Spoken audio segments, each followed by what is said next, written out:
Peace, peace, peace, everybody. We about to get started soon. We about to get started real soon. Just give me 1 minute. Something is going on with my computer right now, but just give me 1 minute. We about to get started.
Hello, peace, peace, peace. I'm sorry I'm starting so late.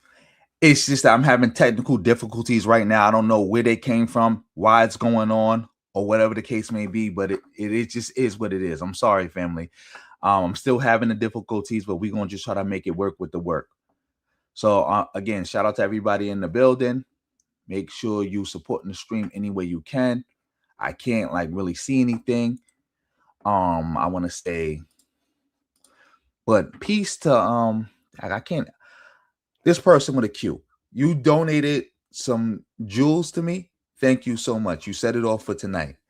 Much appreciated. Family, if you want to support the stream, you already know what to do. PayPal, Cash App, super thanks, super chat. We take it all. Whole lot of ones beat a whole lot of nuns any day of the week. But yeah, we about to get into this. We about to get into it. We're just gonna have to start like this. I'm sorry, family. But what I want to start with, I don't even know where I want to even start. But I guess we could start with this. We could start with this. Let me see. For all you who don't know, Tariq Nasheed is crying about Ghana celebrating Juneteenth again. I don't know exactly what he's crying about this time, but we gonna just let Tariq talk and we're gonna just get into it like that. Shout out to everybody in the building.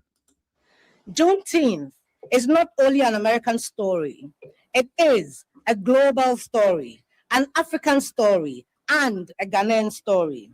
It reminds us that the struggle for freedom, dignity, and justice is universal and unending. In this castle that was once used to service the machinery of enslavement, we gather today to declare that freedom is unfinished without repairing the trauma and lasting injustice. Ghana, Ghana, Ghana. Before we even start, I want to say that I don't see nothing wrong with what this sister just said. It's not just a Juneteenth. Juneteenth is not just an American story. It's just like it's not just a Texas story. It's a black story, just like the Haitian Revolution. That wasn't just that's not a Haitian story. That's not just that's not just a Haitian story. That's not just a Caribbean story. That is a black story, a black liberation story. So it's like I don't see nothing wrong with what she said. That's the type of talk I like. That's the type of talk we need more of. Shout out to everybody in the building. Yes, visionary. I don't know why he's obsessed with Ghana for the same reason Yvette Carnell was obsessed with Ghana. Oh, excuse me, Africa. Just hating. They hate everything that come out of Africa. Just hate it. Just mad because, again, they get basically, this is how they get money pushing this nonsense. And on top of that, they just mad they didn't get their butt kissed when they went to Africa. For all you don't know, Yvette Carnell has been to Africa. She's been to Africa. You wouldn't think it by the way she started a whole xenophobic hate cult against Africa, but yes, she has traveled to Africa. Oh, shout out to WT in the building. And yeah, shout out to the whole chat. But let's let Tariq get back to what he was saying.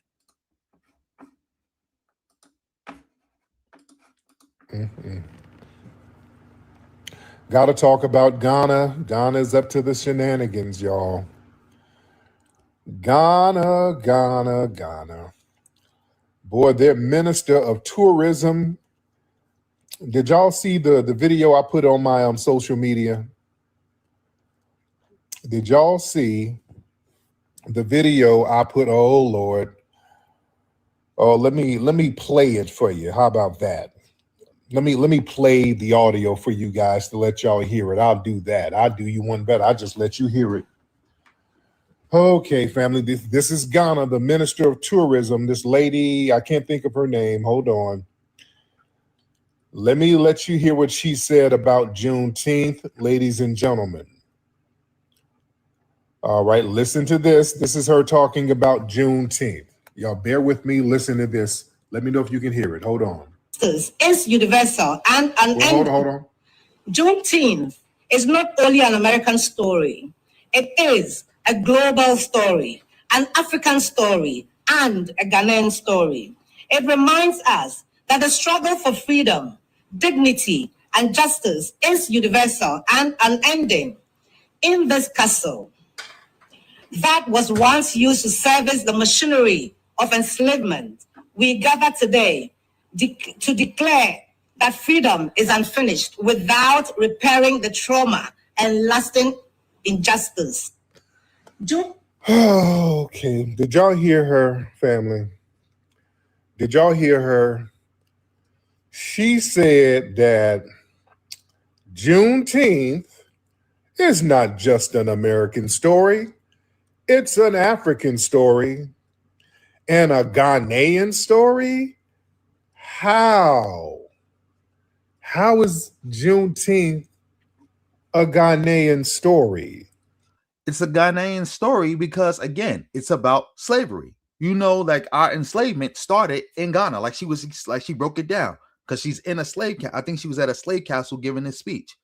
It's a story of people who was taken from there, brought to America, and then they got some freedom during Juneteenth. Like, again, Juneteenth wasn't the end of slavery. That it was just that Texas was the last stronghold of the Confederacy. And on Juneteenth was when the Emancipation Proclamation was read out loud in Texas. That's why we celebrate it. Just like every state has their own date. Like I showed y'all how Florida's day is May 20th when the Emancipation Proclamation was read out loud. I think another state, their day is May the 8th. So yeah, that's a part of their story. Like our history is their history. We are one people. That's something that was always taught in America. Like, I don't even know why Tariq is acting like how could this be their story? Because it's a black story. Just like it's our story. I've never been to Texas. I don't think I got anybody in my family from Texas. I don't think I'm the descendant of anybody who was enslaved in Texas or brought to Texas. But you know, a lot of Confederates, when they were fleeing the Union Army, went to Texas. And they brought their enslaved Africans with them to Texas. But I celebrate Juneteenth. That's a part of my story. Just like I celebrate Haitian independence. I'm not Haitian. But again, that's a part of my story. It's a black story. So that's how it's connected. It's all connected. Ghana wasn't technically even a country when Juneteenth first came about. Well, if Ghana's wasn't technically a country when Juneteenth came about, then how does Ghana owe people reparations for people being sold into slavery from Ghana? See, you just contradicted yourself. You said Ghana owes Black people in America reparations for their involvement in the slave trade. And when people pointed out that Ghana didn't even exist, the country, you said, well, it don't matter. Some of them tribes are still there. But now when it comes to celebrating our freedom from that enslavement, now they can't do it because, Ghana wasn't even a country. That doesn't even make any sense. And it also extra doesn't make any sense because you claim that the transatlantic slave trade didn't even happen. And then when you do claim it happened, you say only about 5% of the people came here. The rest of us was already indigenous. We was already here. And you can't find any Africans in your ancestry. So what are you complaining about? What are you crying about? Inquiring minds want to know. What are you crying about? What are you complaining about? How the hell is it a Ghanaian story? Because these folks just be saying stuff and then don't elaborate on it. They do a Fat Joe did. Hip hop, Blacks and Latinos 50-50. And then you won't elaborate and just put a lie out there and just let it linger. And hopefully you think nobody's going to say nothing. See, that's why it's important to jump on these people's lies, family. That's what they do. The name of the game is just keep throwing lies out there. And if the lies don't get unchecked, they start to fester. Lies are like mold. You understand? If you don't take care of mold early on, that shit just grows and spreads and spreads and spreads. Tariq is teaching right here. He's teaching. That's why I do what I do against FBA. That's why I would even say since day zero, not even day one, day zero, I've been going at them because the whole FBA premise is a lie. It's a lie. And through my work, matter of fact, I'm tooting my own horn. I have limited the spread of FBA because a lot of people have contacted me behind the scenes who are important people, thank me for my work and putting out the story of FBA, Adia West Freedman. So yeah, you guys are like mold, and I had to clean y'all up. White vinegar. You got to knock that shit out early. You understand? Good Lord. We got to be very loud to shut that nonsense down, family. It is not xenophobic to say, hey, y'all people need to stop lying. Juneteenth is not a Ghanaian story. It is not an African story. That's a culmination of a uniquely American legal and constitutional crisis.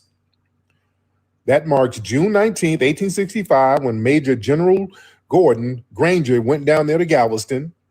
He had to enforce the Emancipation Proclamation. That was a military order signed by the president to crush an American rebellion.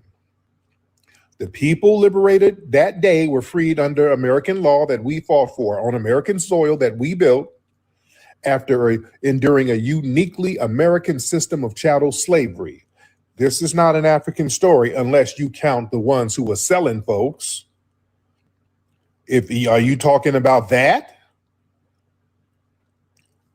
What are they saying? Do I have any Ghanaians or Pan-Africans in here? Where the Pan-Africans?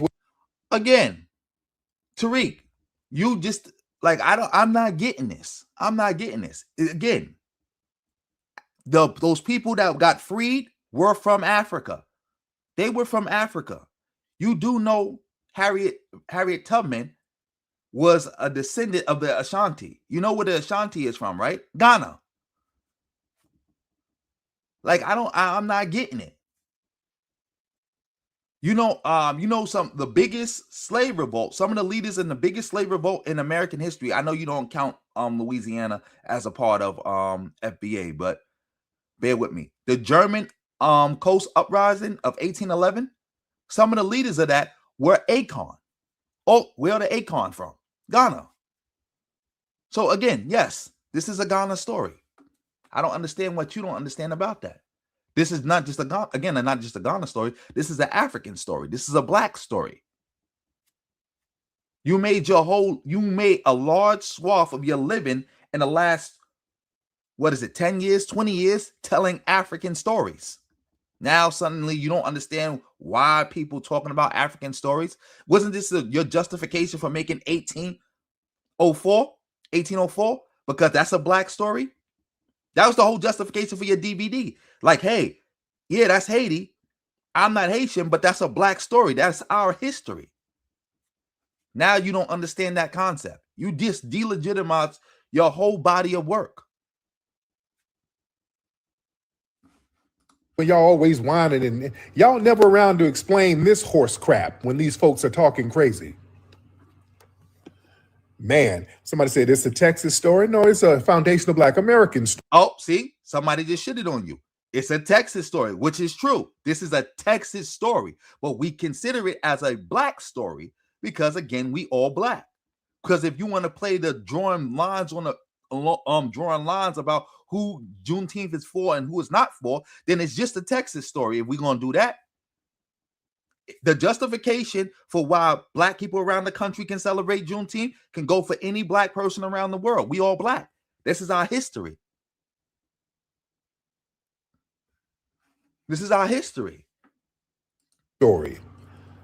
Because the Emancipation Proclamation was issued for all of us who were enslaved over here. Yes, it was. First of all, it wasn't issued for everybody who was enslaved. So you don't even know what the Emancipation Proclamation is. Let's do some teaching right now. The Emancipation Proclamation only freed black people who were in the Confederacy, and the people who owned them were willingly participants with the Confederacy, which means it didn't free enslaved Africans outside of the Confederacy. I know Tariq don't know this, but there were slave states that fought for the Union. I know you didn't know that. And on top of that, again, if the Union Army came and caught somebody in the Confederacy and they say, well, I'm a slave owner and I did not support the Confederacy, or I did support the Confederacy, but I didn't do it willingly, they forced me, then they still had a legal right to own their slaves. And again, Juneteenth was marking the reading. Again, it's not marking the Emancipation Proclamation. It marks the reading of the Emancipation Proclamation in Texas. Just like May 20th marks the reading of the Emancipation Proclamation in Florida. That holiday, again, was not originally just for all black people. It was meant to celebrate something that happened in Texas. And other places did incorporate the Juneteenth celebration. Like I think Arkansas or one of the other states, they celebrate multiple times. I think they celebrated Juneteenth and they celebrated something else too. I'm not too familiar, so I'm just gonna leave that alone. But yeah, let's get back to this. That includes Texas. So that's a part of it. You understand? And listen, we had a distinct ethnogenesis. Foundational Black Americans, we had an ethnogenesis. By 1865, the enslaved people in Texas were not African. You understand? They had an ethnogenesis like all of us had an ethnogenesis. There was no ethnogenesis. You just made that up. There was no amalgamation between Moorish explorers, enslaved Africans, and Black Aboriginals to become one people, one unique people. That's a lie. You made that up. You made that up. Shout out to everybody in the building. Let me look at some of these chats. Oh, shout out to Lee in the building. Yep, he definitely gonna say, I'm tether babbling right now, which I'm telling the truth.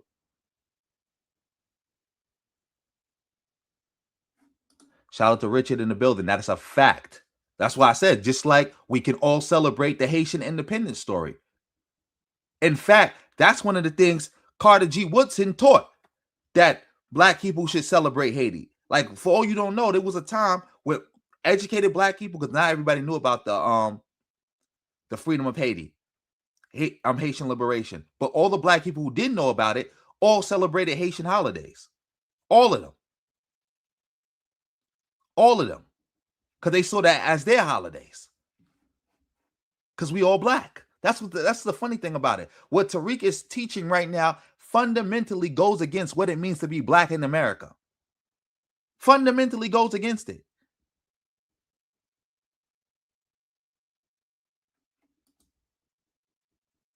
Oh yeah, he definitely gonna do that. He definitely gonna do that. Yes, slaughter, because now FBA didn't exist before 1865. Mind you, the old number was if your family is not on the 1870 census. So now we going back. This is crazy. But shout out to everybody in the building. Oh, shout out to Julius in the building. Yes, he's talking against his own argument. Again, chicken butt mouth. You never know what's going to come out of Tariq's mouth. You never know what he's going to say. You just never know. You never know. But again, shout out to everybody in the building. Let's keep this going. We had a brand new identity and ethnic group in the American South. Juneteenth celebrates the survival of that ethnogenesis. It celebrates that distinct lineage. So calling it Ghanaian or saying that it's a Ghanaian story, that literally makes no damn sense. Juneteenth is our cultural milestone. It's not a monolithic global one. Notice how everybody feels entitled to our shit. Anything that's for us, everybody can just kind of nudge us out the way and just claim jump every damn thing we do. They don't do that with other people. You don't see them talking about St. Patrick's Day as a global story. Why would the cultural minister, tourist minister of Ghana be talking about St. Patrick's Day is a global holiday? This is something black. She's talking about a black story. And yes, Mighty One and Strong. Like fiction. And like Lee said, everybody please help get the likes up. Support the stream any way you can. Much appreciated. Much appreciated. Exactly, Hood Mistress. Matter of fact, you got the copyright sign. You got to use the trademark sign, not the copyright sign. We got to do our due diligence. Oh, you do got the trademark sign too. Oh, shout out to you. I can't see. So I looked a little closer. I said, I see the trade. Oh, that's the trademark sign. Shout out to Lord of Slaughter coming through with the fire emojis. Yeah, let's get back to this. You don't see that. Anything that's remotely carved out for us, you got people from the outside trying to elbow their way in as if they're entitled. See, we let people get away with way too much shit, man, for way too long. Way too long. Look, the blood was spilled by foundational Black American soldiers. Juneteenth was just not, it wasn't just freedom granted. No, that was a day that freedom was enforced by the Union Army. And again, we were fighting with the Union Army. They could not have won the Civil War without foundational Black Americans. That's what Lincoln said.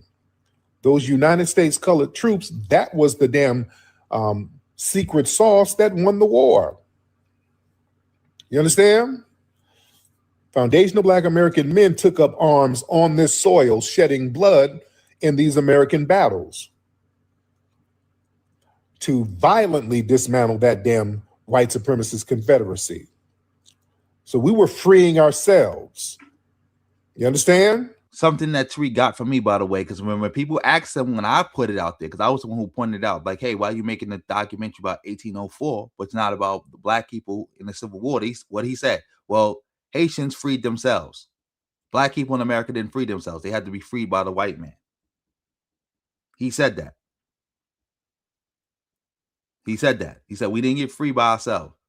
And again, if you ask Tariq to explain that about how Black soldiers freed Black people, he can't explain it. Because Black people didn't just free themselves by just fighting in the Civil War. Because I know Tariq don't know this, when the Civil War ended, slavery did not end. And there was no guarantee that slavery was going to end when the Civil War was over. In fact, there was an understanding when they did the first Emancipation Proclamation that slavery wasn't going to end throughout the whole country. But that's another history lesson for another day. Nobody from Africa came to help us. We were helping ourselves. We had to be up in the swamp using that as a sanctuary base that a lot of folks don't talk about. We had to put in that work. We didn't get no work from or no help or no assistance from Africa. We didn't. You understand? So trying to make it a generic African story, that's an attempt to erase the specific military sacrifice of foundational Black American ancestors who fought for their own liberation. I'm not giving nobody else credit for that. That's our family, y'all. You don't get credit for that. You know, damn Ghanaian story. Hell no. Y'all didn't stand on business like that. Y'all were making deals with the British and all that shit. No, no, no. We were putting belt to ass over here. You don't get credit for that. I'm sorry. Listen, that Minister of Tourism wanted to fold our foundational Black American holiday into their nation's narrative. See, that's commodification. That ain't solidarity. See, Juneteenth is a sacred day of remembrance for the descendants of freedmen. It's not a marketing tool to drive heritage tourism, because that's what they're trying to drive some tourism over there. You understand? Ghana, you got your history, Ghana. Shout out to Kwame Nkrumah and all that stuff. They had the Gold Coast independence back in 1957. They got their own thing. Now, hey, celebrate your stuff. You understand? And when Ghana celebrates their Independence Day, we don't claim that. All right, shout out to Ghana. You want to celebrate your independence? Actually, Black people was claiming that. Remember, Martin Luther King was at the Independence Day. Do we got to show that clip again? When Martin Luther King was at the Ghanaian Independence Day, I think he even gave a speech about how this is for Black people. Yeah. There was no FBA during the emancipation. Nobody who fought for our freedom called themselves FBA.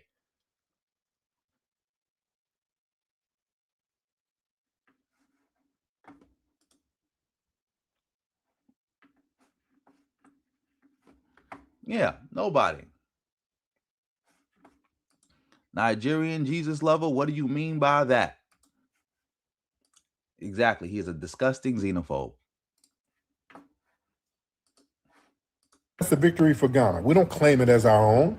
See, true mutual respect between ethnic groups from different continents, man, that means recognizing and honoring the distinct historical timelines. You don't blend them together until the specific details of American survival is washed away, because what they're trying to do is erase us. And that's not going to happen. The system that was dismantled on Juneteenth, that was a distinct system of servitude infringed on us. You understand? American chattel slavery was racialized, it was perpetual, it was constitutionally protected for a long time until we said, hell no, enough of that. And us overcoming that very specific machine, that's a major triumph exclusive to those of us who survived that. Our family survived that.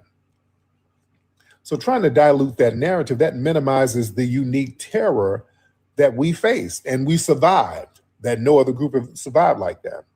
Tariq is babbling, but let me show y'all this. I think we could watch this real quick. Again, can y'all see my screen? Is it on my screen? This is, again, Martin Luther King in Ghana. Let's watch this clip. I don't know if this is the right one, but at least I can see the picture. Do you know what Martin Luther King Jr. said about Ghana's independence? When Ghana became the first African country to break free from colonial rule, Dr. King was there to witness history in the making.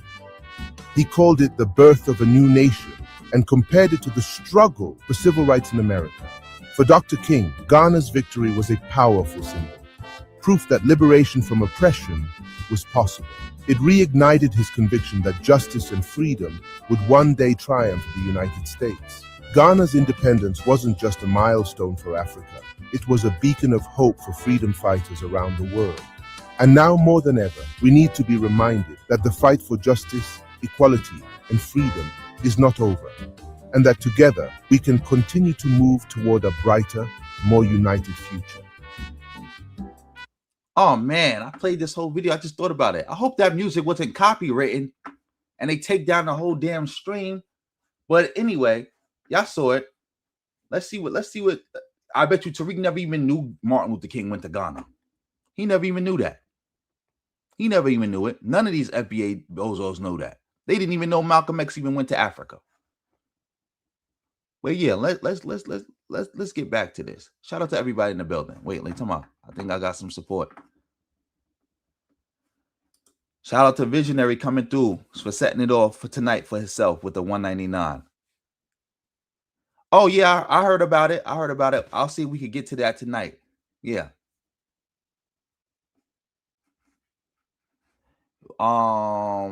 Yeah, we'll see if we can get to that tonight.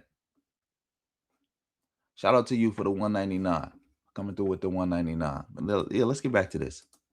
So that's not going to be erased by trying to sit up here and say, oh, this is all of us survived it. No, you didn't. You didn't. No. No, you don't get to get stolen valor. See, people try to get our valor. They want to steal our valor. People talk about stolen valor. They love stealing our valor. No. See, we're exercising cultural sovereignty. Every distinct group, they have a right to cultural sovereignty. They have a right to their own traditions, their own holidays, their own history, without them being absorbed into a broader, vaguer category. You understand? The Irish got St. Patrick's Day. The French got Bastille Day. Haitians got the Haitian Independence Day. New York, they got the Caribbean Day Parade. We have Juneteenth. Every damn time Juneteenth rolls around, you notice everybody tries to tether it up. Now everybody trying to tether it up. You sound like you're the only person tethering it up. Oh, shout out to Lord of Slaughter coming through with the 199. Whole lot of ones beat a whole lot of nuns any day of the week. Yeah, Tariq changes it up. He's saying 1865 now, but he was saying 1870 before. He constantly switching it up. Let me see where you at. I see some. Okay, I guess I got to put you on timeout because it's like you just sitting here and now you trying to spam xenophobia. If you want to be mad at Tariq and the FBA bozos, then that's cool. But we're not gonna allow you to be over here and spam xenophobia. Go spam them. Y'all could go have y'all xenophobia fight. This is not the place for that. Thank you very much. So I'll put you on timeout and then we could keep it going. Shout out to Lord of Slaughter for coming through with the 199. Here we go. It's never just honoring our lineage and heritage. It's all about putting some Jollof on it, flying some other flags on it, Pan-Africanizing it. It's always this diluting thing. You understand? And us, listen, don't you be ashamed, Black people, foundational Black Americans, for claiming our holiday as exclusively ours. That's not division. That's about the rightful ownership and the heritage of our ancestors and protecting that and standing on lineage business. But why is Ghana doing all this stuff? Because Ghana's really been claim jumping for a couple of years now. Listen, right now they got a heritage tourism hustle going on right now. That Ghana year of return, that was a highly successful economic strategy, basically designed to capture the Black American disposable income.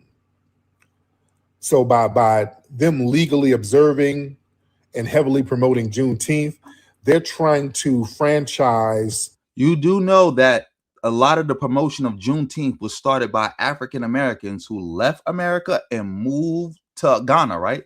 You do know that there's a whole African American diaspora in Ghana who celebrates Juneteenth. You do know that, right? Ghana didn't just pop up celebrating Juneteenth out of nowhere. Like, again, like I'm not getting it. Foundational Black Americans' cultural milestone to drive their own tourism sector. So they want to leverage our sacred day of liberation as a marketing funnel to sell flights and hotel bookings and residency permits and real estate investments over in Accra. and they're trying to piggyback off the global reparations, and they're trying to get debt relief and all that shit. And this is about geopolitical leverage. See, during the recent Juneteenth events in Ghana, they had some kind of global reparatory justice framework nonsense they were talking about demands for national debt relief for African nations. See, they're using us for a bag for themselves, man. I keep telling y'all this. That's why we cannot let them sit up here and get in the reparations conversation at all. If they get in it, we are done. We cannot let them touch the reparations conversation. The reparations conversation is done already because I don't know if you know this because you don't follow the news and you're not serious about reparations. It's pretty much a done deal. Like when that case get before the Supreme Court, I'm pretty much confident that the Supreme Court is going to rule against reparations. I'm pretty sure they're going to do that. And also Ghana's call for reparations is their own thing. Like this whole nonsense that, they can't call for reparations themselves. Or you going to say Jamaica can't call for their own reparations? Because by Jamaica talking about reparations, that's messing up our reparations. Like you mixing and matching two different things. Conversation. If a dime goes to them, we would never, ever see it in life. Would never see a dime if it goes to them. These people are trying to double dip on the damn reparations. They already got paid because they had deals to have those castles up there. They already had deals going on. You understand? They know that the specific blood-soaked history of American chattel slavery, that carries massive, undeniable moral weight on the global stage. And by trying to wrap their little modern-day economic demands under the banner of Juneteenth, they're trying to use our specific trauma as a Trojan horse to get some international funding and debt forgiveness for their own countries. These folks are trying to use us, but we keep calling that ass out. We can't let these folks use us for their finesse. Them trying to frame Juneteenth as some shared African story, they're actively sanitizing the historic record. You adopt our holiday, that allows modern nations to position themselves alongside the victims that they help victimize. So that strategically blurs a very uncomfortable reality. Those people in those kingdoms, they were selling people to the damn European buyers in the first place and making deals, and they already got paid and they already made treaties with them and trying to co-opt our liberation narrative. That helps erase their historic role as the middlemen in the enslavement. They're not going to get away with that either. See, they think they're going to try to get away. My brothers, we got to get justice. My brothers, they stole my niggas from me. We need justice. And you got the blood money on your hands. No, you're not. Tariq is just babbling now. He's just babbling. And again, I thought, if I'm not mistaken, I could be wrong, only 5% of Africans came to America. So, and I thought you have no Africans in your ancestry. You can't find it. Like what's going on? So why are you worrying about what Ghana is doing? Exactly, Lord Slaughter. They disqualified themselves. Oh, I haven't seen it. I didn't even know she did an interview with Don Lemon. I'll probably check that out. Let's see. Somebody just asked a comment. I see a comment. Exactly. Yes. Now he's against, shout out to Naps in the building. Now he's against other countries. Because again, now he's trying to create this false narrative that somehow if Ghana talks about getting reparations for what they've been through, it somehow takes reparations away from Black people in America, which is not true. This is the same thing that they said before also, when they was trying to justify attacking Black immigrants, talking about, Black immigrants are trying to steal our reparations. That's all they say. It's a lie that they use to justify all this nonsense. That's what they do to justify their xenophobia, accuse people of trying to steal their reparations.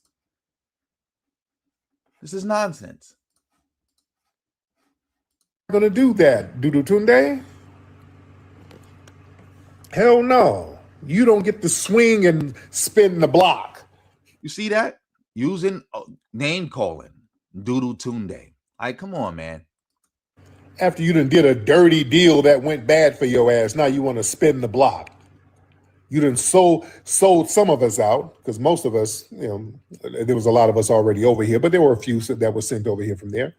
But yeah, they want to spin the block after they got their little trinkets, their mirrors and beads and their little paper, tricked it off, and now you want to spin the block. That's like a crackhead stealing a VCR, and now y'all can't watch TV, and he's like, oh man, what we gonna do? We can't watch TV.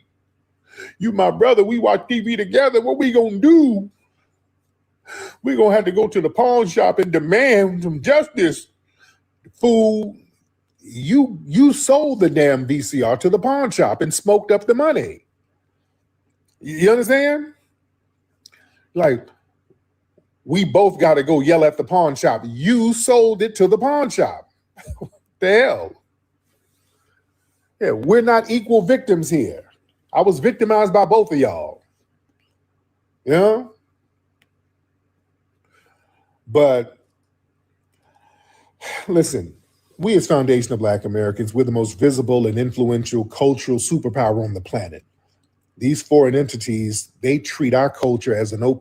Come on, Tariq. Like, this is what you're gonna do. You're gonna babble and cry. We're not doing this. More babbling, more crying. We're not doing this. We're not doing this. Shout out to everybody in the building. Matter of fact, we're gonna speed you up a little bit. You got like 30 more seconds to make a point. Open source. See, by absorbing Juneteenth into a Pan-African narrative, Ghana, they want to position themselves as the political and spiritual headquarters of the global Black diaspora. That's what they're playing for, ladies and gentlemen. They're like, yes, slavery all over the world, Black Americans, those are brothers. And we are the leaders of all of the niggas who were enslaved. See, they're trying to act like they're the leaders of the descendants of the enslaved. That's the play they're doing, guys. That's the play Ghana is running. You understand? They're trying to set Ghana up as the headquarters for justice for global descendants of slaves. And I'm saying, hell no. No. That's, again, you're letting the crackhead come in your house, the one who done sold all your equipment to the pawn shop. You letting him come up in the house acting like a landlord. And I got to come on in and help you. I got to manage everything. People be stealing around here, I heard. They be selling stuff to the pawn shop, so I got to come in and watch everything. Let me help you. You was my brother. No, we're not letting you watch nothing. That's the equivalent of letting Ghana be in charge of any reparations, family. We ain't gonna get a dime. If they get a dime, they're gonna smoke it up. You understand? That is the last thing we need. Ghana touching anything to do with our reparations. Not one dime. Nothing. We'll never see nothing. They've already finessed already. They've already run a finesse. They're running another con game. Good grief. Well, these people are bold with it, man. So what they're trying to do, they're trying to extract the massive political currency generated by Foundation of Black Americans so they can centralize their own global influence. See, they need us to co-sign them. You understand? People know how janky they are. Those folks are over there in West Africa. But see, we as Foundation of Black Americans, because a lot of us have been going over there, we've given Ghana a lot of our legitimacy. You understand? W.B. Du Bois went over there and he lived over there. So we've been giving Ghana a lot of our legitimacy. Okay, enough with the crying. Maybe we cover the rest of this another time, because I can't. I'm not doing this. Now he's talking about we've been giving Ghana our legitimacy. Shout out to everybody in the building. Let's move on to something else. I just saw this. This is hood dumb. For all you who don't know, I think the person he's talking about, hood dumb, he's talking about Darializa. I think that's her name. She won the Democratic primary in New York. I think he's talking about her. But let's get into this. Let's see what he got to say. Y'all don't understand how much. Hold on, y'all give me a second. Yeah, y'all understand how much them niggas love dressing like a damn rainbow? Yeah, and them Africans, because they be dark skinned niggas. Them niggas be dark as shit, wearing pink, hot pink, purple, light blue, green. That niggas wear green pants. niggas want to make the dark skin pop out more. I be like, God damn, nigga, like, it's weird because they be bright as hell but dark as fuck. Like, I think it's the color play that these niggas be wearing. But them Caribbean niggas, they love tight pants and all kind of colors, nigga. This is sounding weird. And on top of that, A lot of people wear all type of bright colors now. Like, shout out to Cameron. He normalized people wearing pink and all kind of Easter colors. Like what do you say? And he did that like 20 years ago. So stop trying to make it seem like this is some new foreign concept that people from the Caribbean are bringing in right now. Like, come on now. And his hairline is crazy. He sure he ain't tethering with that kind of hairline. He is crazy. What do you say? Shout out to Hood Mistress in the building. I don't know. Maybe he just talk like that. But let's get back to this. Let's see what he talking about. They be pissing me off with the shit. Yeah, y'all. Anyways, what's popping? What's good? Anyways, y'all, welcome back to another Hood Smart Late Night Radio Show. I'm your favorite host. Oh yeah, we cutting that whole part out because he just cursed up a storm in the beginning for no reason. Just cursed up a whole storm. Yeah, we're gonna edit that part out, but we're gonna let him continue on from this point right now. But shout out to Visionary for coming through with the 199. Thank you for the double up for tonight, helping me get closer to my goal. Much appreciated. Let's keep going. Hey, y'all, what it is and what it ain't. I hope y'all out there living right and eating right. Yeah, y'all put that swine down. You know what I'm saying? Pick them vegetables up. All right, so there goes the pin right there. There goes the link. Y'all go ahead and subscribe. And that's because you have not signed up for the Ask AI membership. Who can answer that question for me? Because I don't get it. Well, I really want to unpack what is the purpose of them telling us, nigga, you look Africa. Nigga, you look Africa. Ah, ha, ha, ha, ha, ha, ha, ha, ha.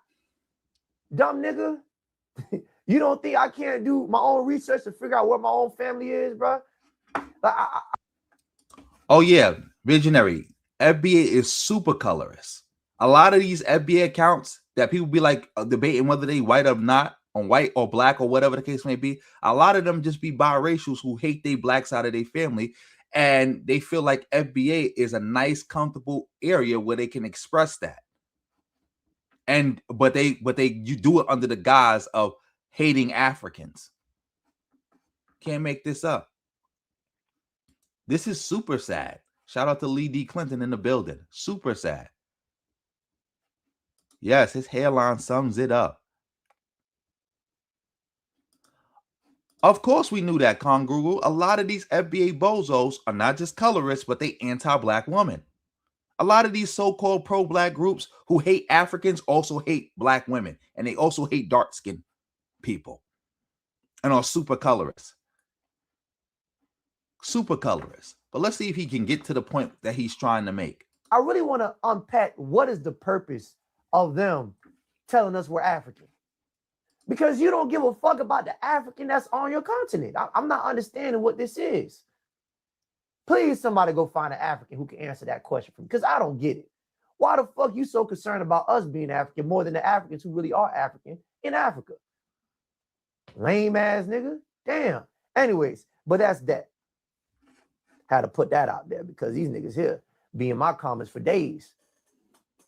They want somebody so desperately to be African with their African ass. They know who's not them in their country. Exactly. I had an argument, not to get off topic, but I had an argument with somebody today about the term black. And they're trying to say black applies to everybody who has melanin. They said, we black. I said, nigga, we? Who the fuck is we? When the fuck I started speaking French with you? Niggas say, well, anybody who's African descent, nigga, who the fuck? I'm not saying I don't have it, but I'm not sure. They said, bro, we all black. Since when? Well, black came from Africa. Do they use it now? Well, black means Sub-Saharan African. I told y'all, what part of Sub-Saharan Africa do they use that? That means West Africa, bro. Okay, what part of West Africa do they say black at? Well, they say black when they're identifying their race in Nigeria. They be like, what y'all with all? Oh my God. You're dealing with this dummy, man. This dude is so stupid, bro. He's so stupid, man. This is ridiculous. Oh, again, thank you. Thank you for the triple up, Visionary. Yes. Yes. Yeah, he do look like somebody from how you say it? Edo State. It's Edo, right? It's not Edo. It's Edo State in Nigeria. Right there. Biafra. I'm saying all the words wrong right now. But yeah, you know what I mean. I'm about to put this dude in like triple speed so he can hurry up and get to the damn point. Definitely a self-hater. Definitely a self-hater, WT. That's all these dudes are. Self-haters. Yeah.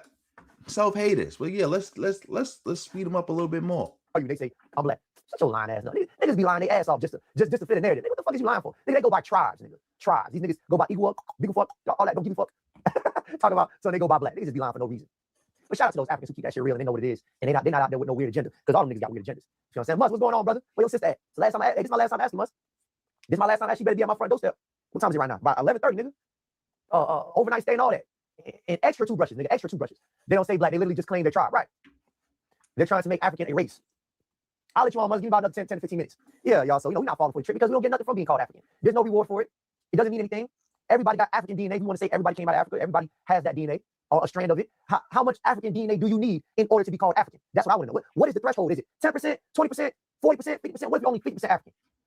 Okay, if you're 80% African and you mix with other things, are you still, even if you have a high level of African in you, does that still mean you're African when you have European in you? Because I'm pretty sure my DNA compared to African DNA is going to look different, even if we do take a DNA test. Oh, nigga, you still majority African. Yeah, nigga, but you don't see these other shit that's in here? Whatever small amount it is? Right. See, another thing with these bozos, they will deny their African ancestry till they can't deny it no more, but they will celebrate that European thing. I never heard, that's another thing about these FBA bozos. You ain't never hear an FBA bozo deny their European ancestry. You ain't never hear one of them saying, I ain't got no white blood in me. Oh no, I ain't, DNA is fake. They quick to the cosign the DNA narrative when it's time to point out and say, oh, I got white blood. Because if you notice, if you ask them, well, how do you know you got white blood? DNA. But if you say, well, you got African blood because of DNA, they be like, oh, DNA is fake. DNA is fake. Showing that same bullshit clip that they take out of context from 60 Minutes. But somehow, some way, DNA become real when it's time to claim that white blood. DNA become real when it's time to claim that white blood. Because again, if you ask them, oh, how do you know you got white ancestry? They can't answer. They quickly claim that, but they have no problem claiming that white blood. No problem. White blood that they can't verify. Oh, shout out to 24 in the building for gifting 10 memberships. Family of 24 gifted you a membership. Make sure you thank him. Make sure you thank him and make sure you keep it going. You can upgrade it, downgrade it, whatever, but keep it going. Shout out to everybody in the building. Let's keep this going. When that DNA test come out, that shit's gonna say 100% where the fuck they from. You know what I'm saying? So we gotta keep pushing, we gotta keep letting these people know that we know who we are. They say black only when they leave the continent. They use the word black in South Africa. I know black is a thing in South Africa, but that's only because they live amongst their oppressors. But even that terminology, black African, has a different definition. If you Google what black African means in South Africa, it means somebody indigenous to South Africa. That's the pure definition of black in South Africa. Somebody indigenous to South Africa. Then you got colored, and that's somebody of mixed lineage, and then you got South Indian or some shit, South African Indian, that's somebody who's from India. Right, they got different, they have different status for each category. So knowing the term black doesn't apply to even Nigerians who go to South Africa. That's crazy. The terminology black doesn't even apply to Nigerians who go to South Africa. By legal definition, a Nigerian in Africa doesn't qualify as black, because black means indigenous to South Africa. But you coming over. This dude is such a bozo, such a lame. And again, let's say, for example, what he's saying is true. What does that have to do with America? What does that have to do with America? In America, anybody with African ancestry is African. That's how it works in America. We know that to be true, right? That's how it works in America. So why are you bringing up Africa? These dudes supposed to be super duper America. All they care about is America, but they constantly bringing up other places outside of America and how they do things, which has nothing to do with America. Like, come on, man. Like, when this gonna stop? We get claiming black. Like, we ain't got the same kind of system. But anyways, that's that. Yeah, y'all, we got a lot to get into, a lot to talk about. So let's go ahead and go over some daily news.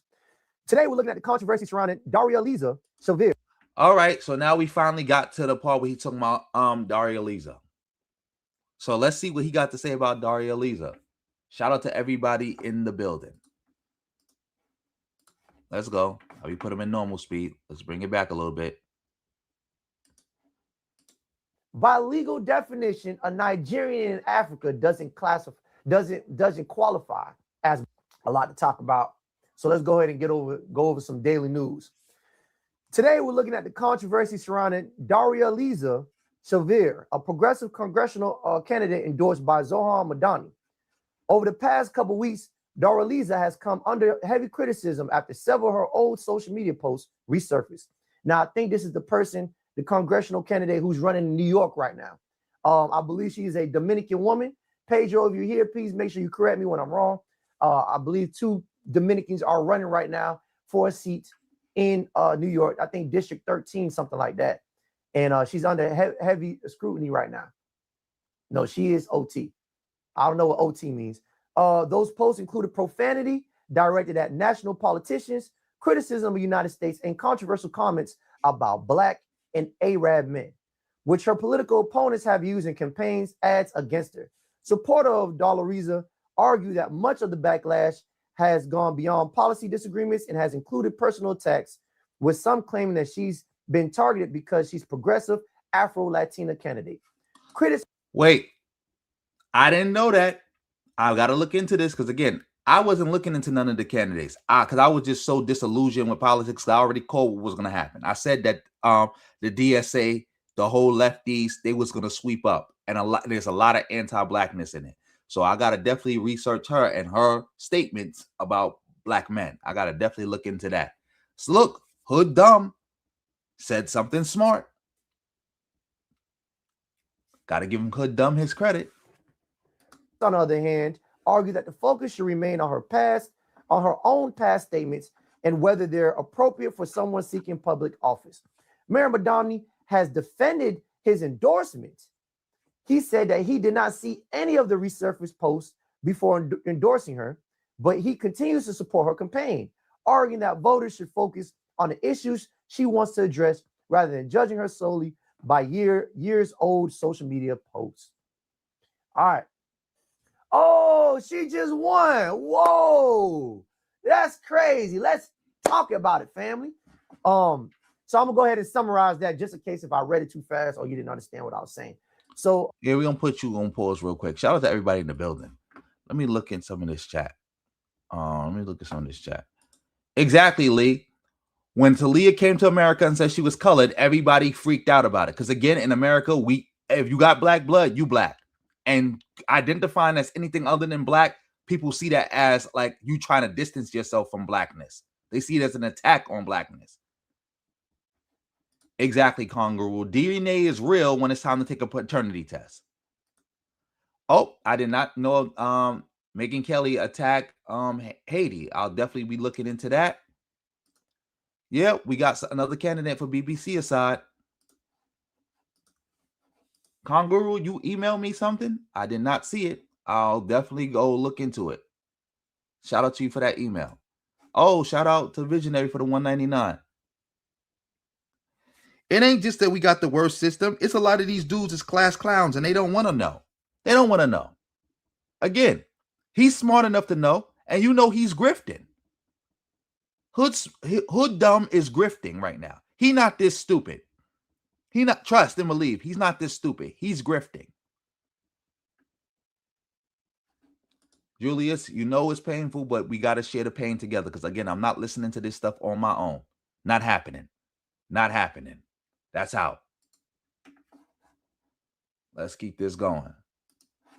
Darializa, I might be saying her name right. Darializa Chevalier is a congressional candidate in New York District 13 who's running.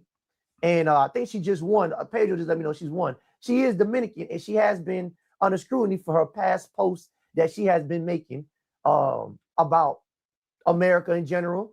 I think she said something about the flag, the Dominican flag. I'm not sure, but she has put out some scandalous tweets. And the funny thing about it, there was another Dominican who was running against her. And he had made comments about her being Haitian, you know, just all kind of tribalistic things going on. And shout out to 24 for the 10. For the 10 euros. What? Let me see what you said. Let me see.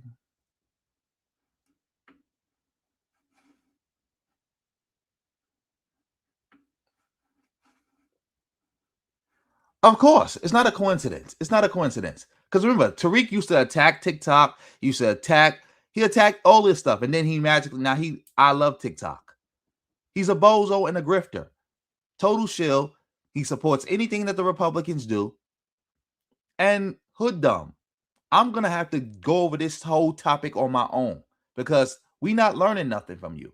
You just doing a whole bunch of this, that. Crazy.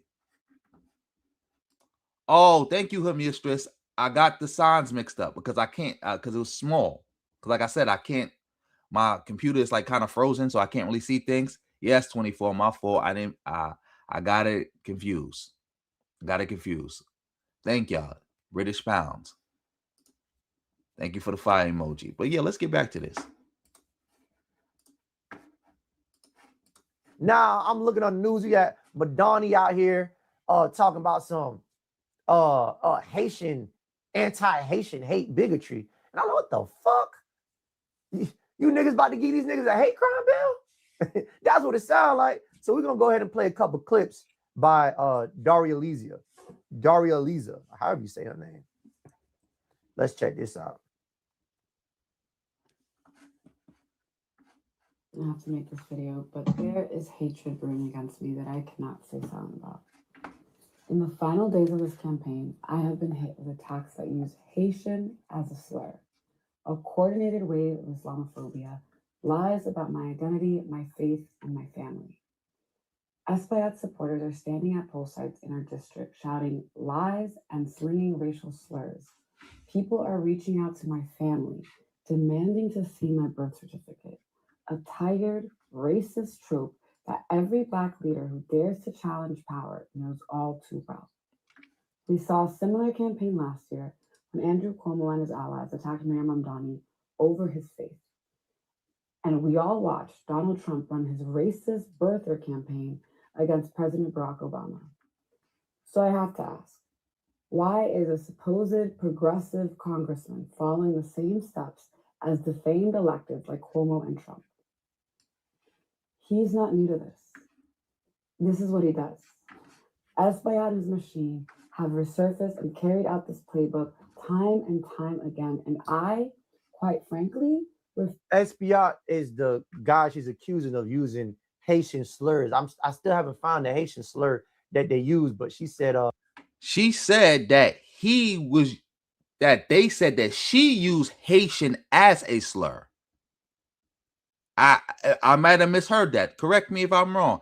They said that she used the word Haitian as a slur, not that Espaillat was using Haitian slurs. But again, hood dumb is dumb, so I got to look into this topic on my own.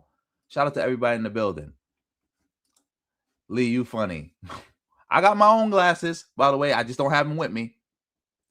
My kids had took my glasses home with them. Or I left my glasses at their house when I went to go visit them. Either one. I don't know if they took it out of my coat pocket or I forgot it, whatever. But I got my own glasses. No offense taken. FBA does need to be eliminated. They are poisoning the community. Like I'm not FBA. We not FBA. We not pro FBA over here. We want them gone. FBA needs to go. It's a white nationalist psyop and it's a hate cult. Hate cult. That he used Haitian slurs against her, asking for birth certificates. And yeah, I don't know, some Dominican shit. I don't know. To allow it to continue to happen. He did this to Charlie Rangel by claiming that his Latino supporters were traitors to the Latino community, and they did it to Senator Robert Jackson, another Black man, for daring to run in what they called a Dominican district. I am proudly Dominican. I am a proud Black woman. I am a proud Muslim woman. I'm a proud Dominican and I'm a proud Black woman. How can you be both things? Peace, bro. Peace. Thank you for all your support over the years. Peace, peace, peace. Oh my God. Let's start this back over because he's gonna say something stupid. I know it. So yeah, let's bring that back. And they did it to Senator Robert Jackson, another Black man, for daring to run in what they called a Dominican district.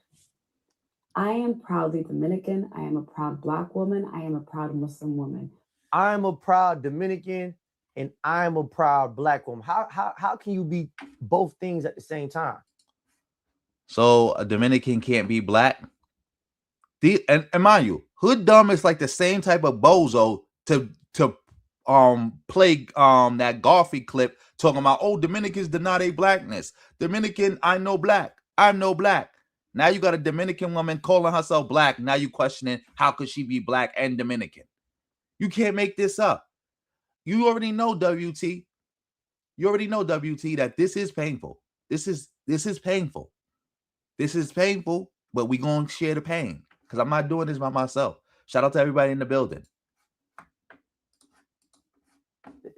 I am a proud Dominican and I am a proud black woman. How can you be both things at the same time? Which one is you? Is you Dominican or is you black? See, that's the problem. They love to tether on to the term black. Listen, at least I put my beef aside. All right, come on, man. Now people are tethering on to the term black. People with African ancestry tethering on to the term black. Mind you, FBA, y'all the tethers because the term black was popularized in the black community by Kwame Ture. That's why black people call themselves black. He literally started the Black Power era. And the only people who used the term black was people who was radical. And then through their uses of the term black, that's how black got normalized in the black community. And black people started calling themselves black. So who's the tether? Who's the tether? He's Trinidadian, by the way. So what are you saying? The black community in America is tethering behind a Trinidadian? Like, come on, man. With the Dominicans about them saying me no black. I said, yes, me no black. You know black. I might get a you know black. I'm gonna make a you know black shirt. Don't you niggas steal my idea. Oh, I'm suing you. I'm patenting this shit right now. I'm gonna make a you know black shirt. And that shit gonna have an arrow pointing that way. Richard, yes, this is real. This is real. They are this stupid, and their audience is even dumber. Can't make this up. They are stupid, and their audience is even dumber. This is painful. That way, anytime I'm standing next to a nigga who think he black, I'm gonna be pointing, nigga, you ain't black, nigga, you know black. Right. So we just put our beef aside with the Dominicans saying, yeah, me know black, you know black, correct. Now these niggas out here talking about I'm Dominican black. When the fuck? When the fuck? Let me go get this shirts printed now. When the fuck? Well, you see, that's the problem with the term black is people like to use it when it benefits them. The fuck you mean? You are a Dominican black. I didn't know you could be two things at the same time. I mean, Dominican black Dominican. Exactly. These FBA bozos just will say anything. They just say anything, and they just try to find a way to attack people when they say anything. Now she's not. Now he's confused. Now he's confused that like, oh, there's a such thing as black Dominicans. When did that happen? Like, oh, like you're a black Dominican? Like you're just making up stuff now.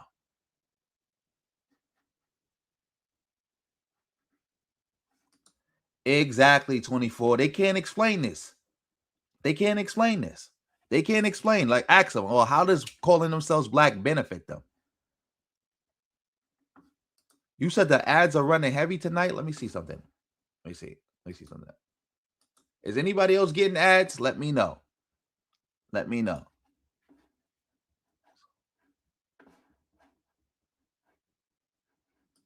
That's what he's saying. I don't get it. They don't even use black in the DR, but these are ways that they tether on when their ass is on the line and they're trying to fulfill these propagandas of race. Whenever something racist happens to somebody of another ethnicity who passes as black or has some melanin, they always use the black get out card or sympathy card, victim card. Maybe they're using the black because they're experiencing the racism because of the blackness. This is how stupid he is.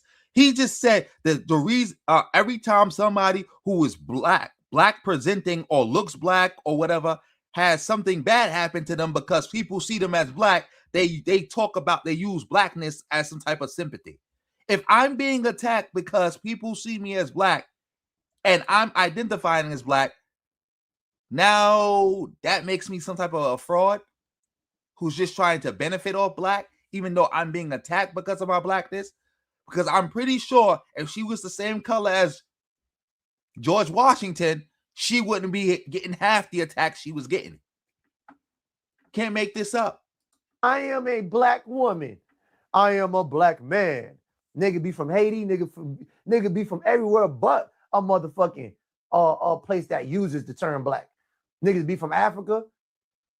But let me go ahead and keep playing. And again, this is another reason why hood dumb is dumb. They're in America. You do know Europeans don't work around identifying as white all day in Europe. But when they get to America, they identifying as white because that's how we talk in America, and that's how identity works in America. The same thing with Asians. Nobody in Asia is walking around calling themselves an Asian all day. But when they in America, they calling themselves Asians because you know why? That's how identity works in America. Nobody's in Latin America sitting around calling themselves a Latino all day. But people call themselves that in America because that's how identity works in America. Like, this argument is so stupid that I can't believe there are adults who are listening to this. Like, how stupid can you be? That's like saying to a Chinese person, you don't call yourself Asian America and they don't call themselves Asian Americans in Asia. So why are you sitting around calling yourself an Asian American all day in America? They don't call themselves Asians in China all day. So why are you in America identifying as an Asian? Disgusting. Running for Congress in a district that is home to Black and Caribbean and Dominican families who have built this community together for generations. Home to who? Who built what? Community who?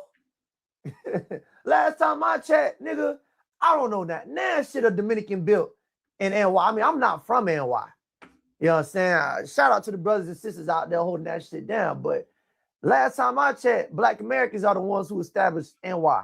What? This is why he's so stupid. This is why he's stupid. You're not even from New York and you don't know New York history.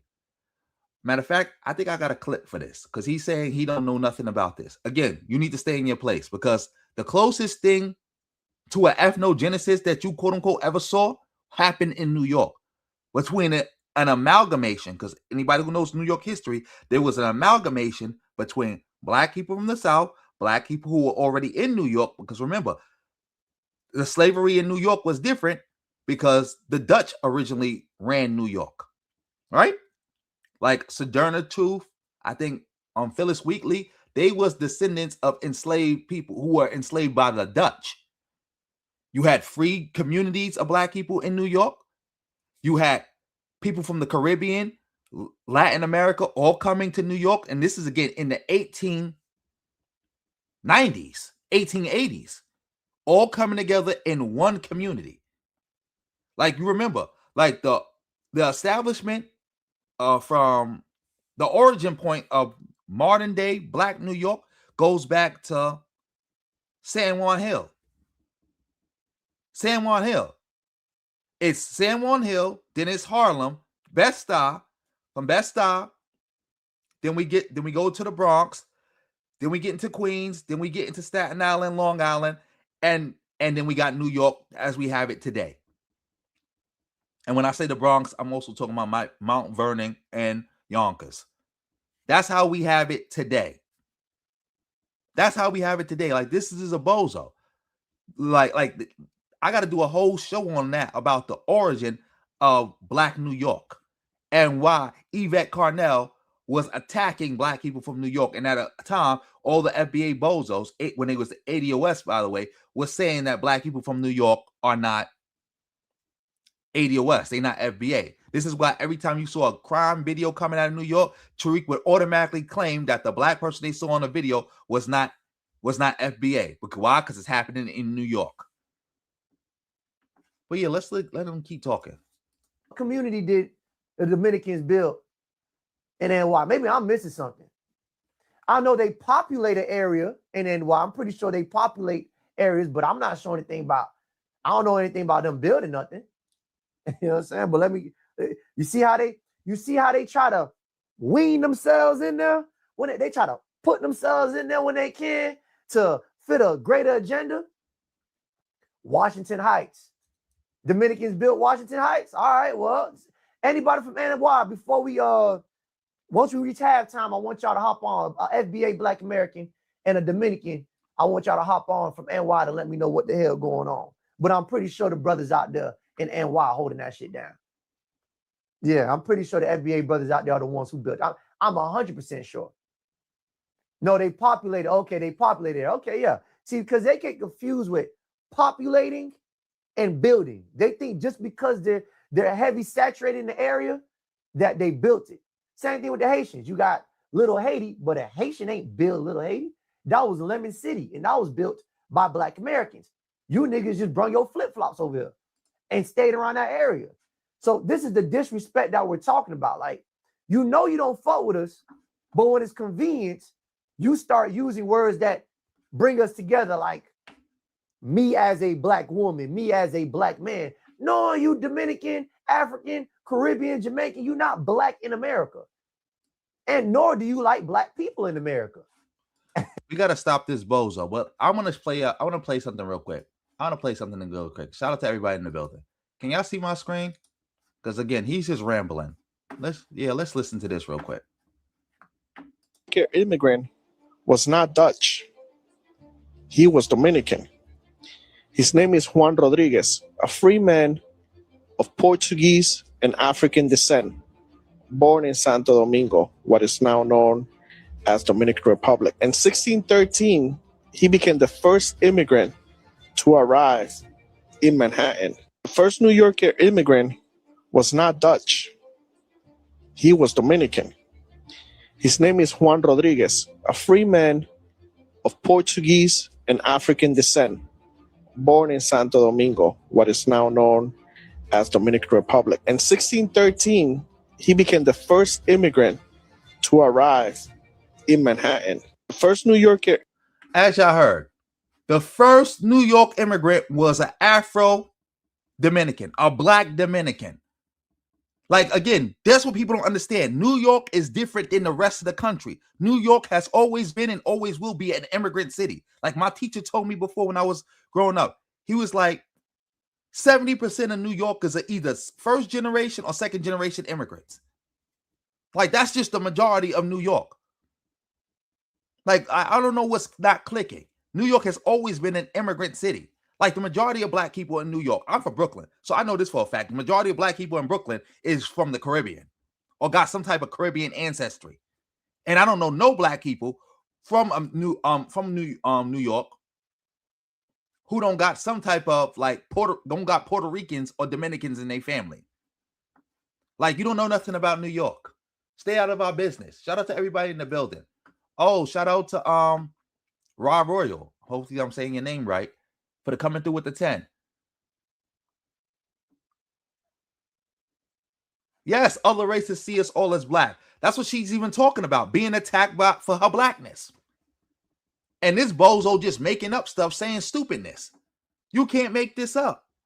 You can't make this up. These people are literally dumb. Like, I can't get this. I mean, I can get with it because, again, they're dumb and they're grifting and they're part of a white nationalist psyop. But, yeah, let's get back to Hood Dumb and let him finish explaining himself. Right. You like your poverty flags. Wave them poverty flags, nigga. You like that poverty flag, nigga. Y'all know what a poverty flag is? A flag that's po. Yeah, you like waving them shits. Nigga, be that, nigga. Talking about some you Black. Anyways, I'm gonna let the clip keep rolling. They are definitely Black, bro. Shit, nigga, where, nigga? Where? Where are they black and when were they black? That's my question to you, nigga. Damn, even his own chat is calling him out, saying, nah, you got this wrong, hood dumb. They are black. Duh. But let's let them keep going. Y'all give me about 10 more minutes. Then I'll do call-ins. After I let 2 more minutes, 3 more minutes. Your campaign against me is not politics. That is racism, dressed up and unleashed by my opponent because he has nothing else left. He can't run on his record. Now, that's that video. She's over here beefing with this nigga. Now, here's what I want y'all to pay close attention to how these immigrants act once they get into office or these political positions or seats. Here's her stance on immigration.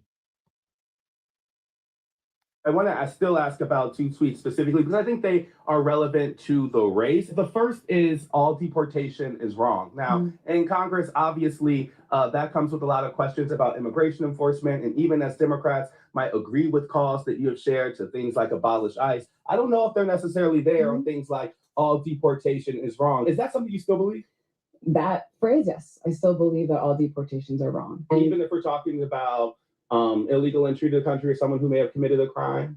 So when we're talking about things like illegal entry, or we're actually talking about administrative laws, right? We're not talking about criminal law. Let me concede the question of people who have not committed a crime, because I think that that's not really the question. Like, if we're saying all deportation is wrong, though, that would seem to also include people who were convicted of breaking U.S. criminal law. Is the deportation of those people wrong? Yes, and the reason I say that is because we have a deportation for people who are not supposed to be here supposedly is wrong. Wait, I think I got another. Shout out to Visionary for coming through with the 199. Thank you for that 199. Johnny, you serious? Hood dumb is Jamaican? Hood dumb is Jamaican? This is crazy. Hood dumb is Jamaican. You can't make this up. You cannot make this up. You cannot make this up. Oh, Lee, you say you got an advertisement now? Is that the first one you got tonight or something else? Let me know. Exactly, WT. It's called a melting pot for a reason. It's a reason nowhere else in America is called a melting pot. Shout out to Diasporian in the building.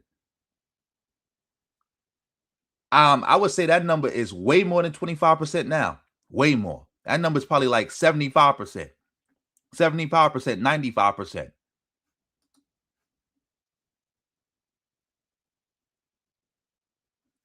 Exactly.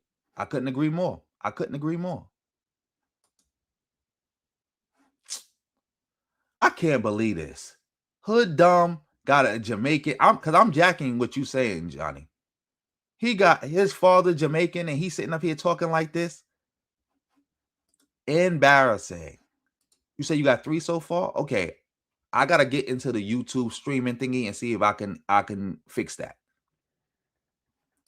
Yes, according to Tariq, he's a tether. But he'll also turn around and say, well, according to Tariq, I'm not a tether. Because if you read the website, Tariq said all you need is one parent to be African-American in your FBA. Again, Tariq is constantly switching who is and who is not FBA. Because it's a hate cult that he created and he controls. He decides who is and who is not a part of the group. But yeah, let's let Hood Dumb finish up.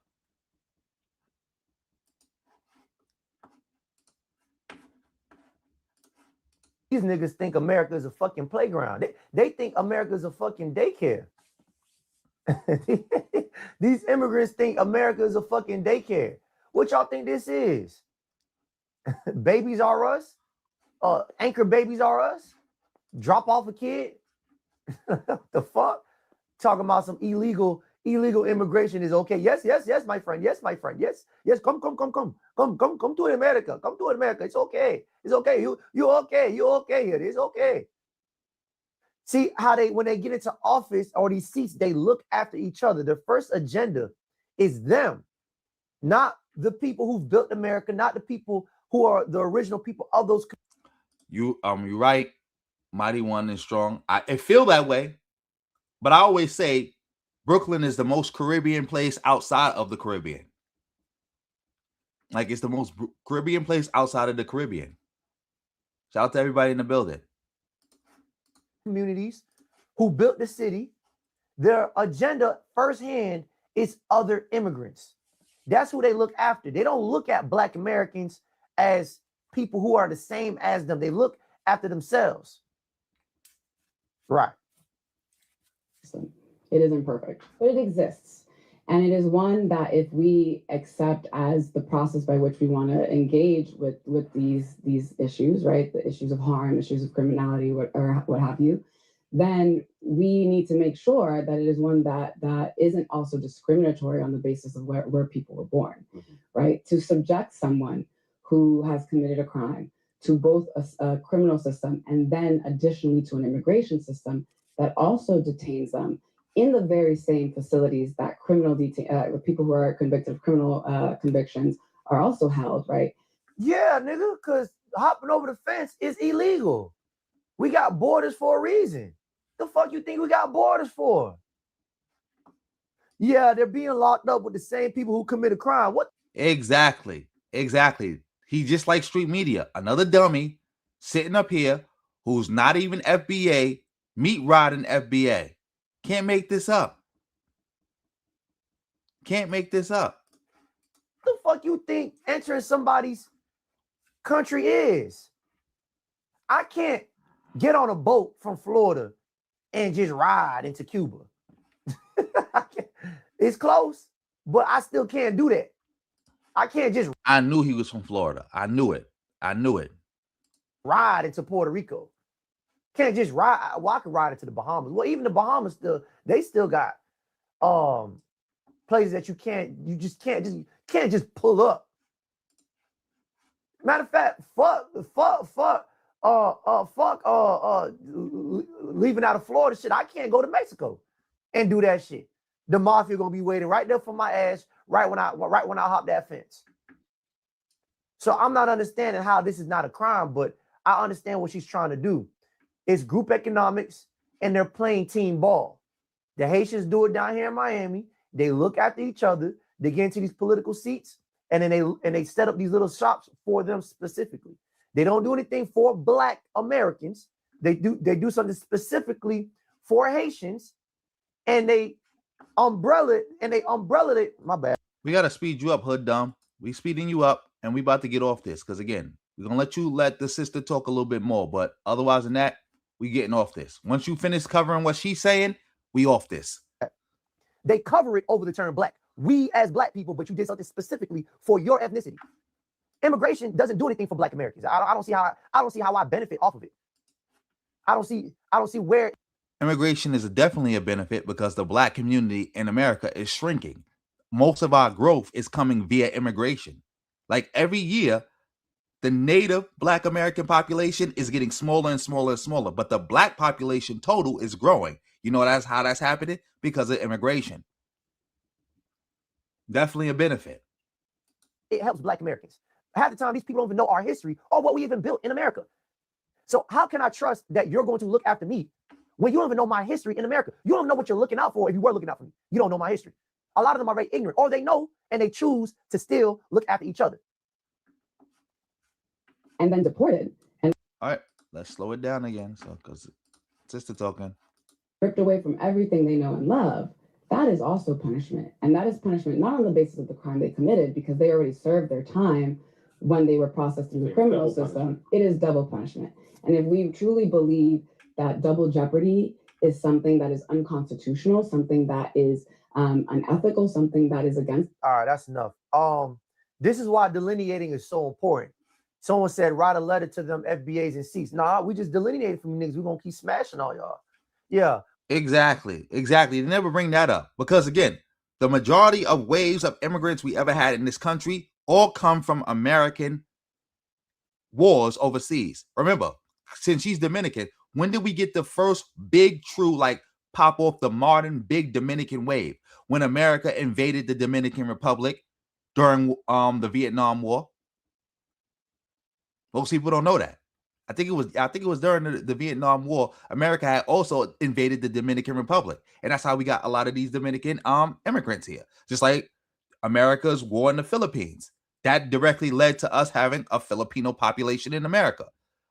Our Iraqi population. our Somali population, our Afghani population, our Korean population, our Vietnamese population, our Cambodian, our Laotian populations. Where do they all come from? Our Puerto Rican population. How did all these people get into America? How did this happen? I know this year I done made being Haitian so uncomfortable for a lot of you Haitian niggas. Me, myself, I done made Haitians uncomfortable in America. Yeah. How you make Haitians uncomfortable in America? Anybody who's uncomfortable being in America because of something hood dumb said need to be re-educated and be ashamed of themselves. Wonderful perspectives. Let me see. I can't really see. I think that's what it says. Yeah. This, of course, it reeks of hate speech because it is hate speech. This is hate speech. FBA is a white nationalist psyop. It is a white nationalist psyop. I got to keep saying that to people. FBA is not a lineage. It's not a people. It is a white nationalist psyop and a hate cult. This is what they do all day. This is what they do all day. It's a cult. Because I don't let niggas know that you niggas are not black. And all that trying to talk like us, act like us, you're not us. Nor do you know. You not us. Because you from Florida, but I had to guess that because you sounding a lot like a New Yorker. And you kind of dressing like a New Yorker too. Like, see, that's the game people want to keep playing. Most of y'all people around the country, black people around the country, y'all gave up y'all original culture. Y'all original local cultures, y'all gave that up to try to sound and look like New Yorkers. Especially anybody under 30. Y'all done gave up y'all original cultures. Y'all sound, y'all dress, y'all look like people from New York. Or y'all fuse New York with y'all culture. Y'all the biggest cosplayers. Accusing other people of cosplaying. Talking about y'all trying to look like us. No, they trying to look like New Yorkers. The same way y'all trying to look like New Yorkers. They trying to sound like New Yorkers. The same way y'all trying to sound like New Yorkers. And like I just said earlier, the closest thing to an ethnogenesis we ever seen with a black population in America after slavery ended, like Tariq be saying, is New York.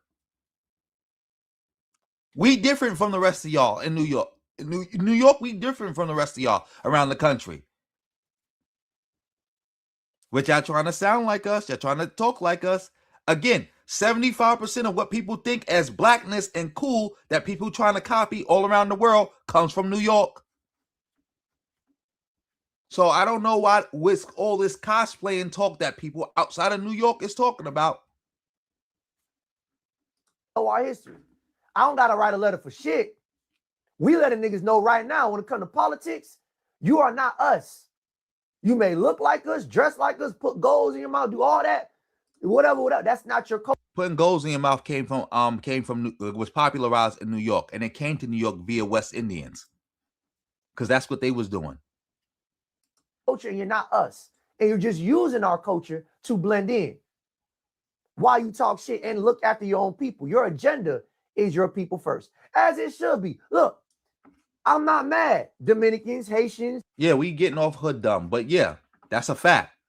A lot of these people are just jealous of New York, because like I always say, New York is simultaneously the most loved city in America, and it's also the most hated city in America. Everywhere you go in this country, you can find somebody who loves New York, and you can find somebody who hates New York. Everywhere. But yeah, we getting off hood dumb because that's enough hood dumb for the day. Shout out to everybody in the building.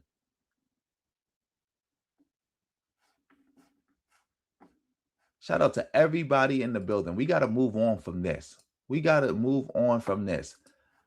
Oh yeah, and speaking of, shout out to the amazing Lucas. Speaking of Black and Latinos, is Leah, are you still in the building? Because you had sent me a clip of this, and I was gonna cover it, but then I saw amazing Lucas covering it, so I said let's look at it together. Exactly, New York is the unofficial capital of America.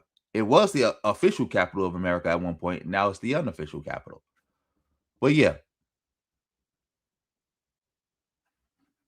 Yeah, because I couldn't find the clip separate. So I found it on the Amazing Lucas. I see that he covered it. So we're going to cover it like this. So yeah, let's get into this. Shout out to everybody in the building. This story sounds a little off. Oh my goodness. So this story actually happened in my hometown, LA, and oddly enough, downtown LA, because I actually lived in this particular area. I would go to the Gold's Gym there. There's also an Equinox a little few blocks down from the Gold's Gym, and I would alternate. But besides the point, what happened is I didn't know the Amazing Lucas was from LA. I would have guessed that, but let's keep going. in the story is that this street vendor was brutally attacked. That's how it's being portrayed, in the news. Street vendor brutally attacked, out of the blue. She's just trying to make a living. And that right there, that kind of, struck my spider sense, because street vendors aren't attacked like that in LA. In LA, it's just a common occurrence, especially in downtown LA, of all places. You're not going to get a lot of people just attacking street vendors. But then the story gets a little weirder, because how it's been relayed is that the son of the street vendor that was attacked, he's saying that this black woman approached his mom trying to extort money out of her and saying that, hey, she needed a permit. And then after that, she just started attacking her, right? Calling her, saying, go back to Mexico and stuff like that. This woman assaulted my mom at Avila, the street vendor shown in the video. She came up to my mom trying to intimidate her and extort her for money, telling my mom she needed a permit to sell in the street, which is not true. After my mom refused, she told my mom, go back to Mexico, and made some racist comments towards her, which I won't repeat here. She then grabbed a bottle of spicy sauce and poured it all over her hot dogs. Now, I'm not going to say it's not possible, right? I'm not going to say it's not possible, but I am going to say that is, extremely, extremely unlikely, okay? I'd say less than 1% chance of that being the case of why this altercation took place. Because I'm going with Amazing Lucas on this one. Again, like I saw about this story because of Lee. Shout out to Lee in the building. But I highly doubted that some black woman randomly went up to some Mexican woman for no reason. Mind you, it's a bunch of people there. So she just singled out this Mexican woman because there's other Mexicans selling there. So she went straight to this Mexican woman and said, hey, you need a permit to sell here. And if you don't give me money, I'm mad at you. Now go back to Mexico. And I'm just going to pour hot sauce on your stuff. That don't even sound real. I highly doubt it. Because again, if she was FBA, she would have been talking about all of them. She would have been like, all y'all need to get out of here. Y'all need to sell to stuff again. Because I saw the video. There's a bunch of vendors on the street. They all Mexican. She would have been like, all of y'all need to go. She wouldn't have just said, you need to go. And we know FBA is scared of Mexicans. They ain't running up on no Mexicans. That's another reason why I know she's not FBA. She's not a part of their hate code. If this had been like a black Mexican or a Jamaican doing this, then I'll more likely believe that it was an FBA member. But a FBA member going up to a random Mexican while they surrounded by Mexicans, talking about give me money, and if you don't give me money, you need to go back to Mexico. That don't even sound right. Listen, first off, when it comes to black people aren't going up to Mexican vendors talking about you need a street permit, okay? What are you doing in my neighborhood, okay? What do you have a street permit for that? That's not what's going on, okay? That's that's not what's happening. I would say anywhere in LA, black people aren't going up to street vendors checking them. Why? Because we service the street vendors, right? We get a hot dog, we get a taco. We there, especially when it comes to the weekends and everything. They got the street dogs, so we're not trying to upset their business because we actually go to their business, right? So I don't get this whole concept of, oh yeah, where's your permit? That sounds like some non-melanated behavior, we'll say. Exactly, diasporian. Because like I said, I seen the area. When you watch the fight and watch everything, it ain't nothing but Mexicans there. She like the only black person there. Ain't no way a black person went to a bunch of Mexicans selling and went to one Mexican and said, hey, you need a permit to sell here. It would be different if they said she went to the Mexicans and said, y'all need a permit. But she singled this one Mexican woman out and said, you need a permit to sell here. and you need to give me money. So you need a permit to sell here, and you need to give me money. And because the Mexican woman refused to give her money, she said, you need to go back to Mexico and started being racist. Surrounded by all those Mexicans. Nah, that don't even sound right. Because there's no way. And again, if she was doing some racist stuff to a bunch of Mexicans, they would have all attacked her. Mexicans have no hang-ups about attacking a black woman. They would have no hang-ups about, especially a black woman attacking an old Mexican lady. No way. No way they would have just let that rock. Like, she just attacking some old Mexican lady for no reason on some racist, on some anti-Mexican stuff. They would have jumped her right then and there.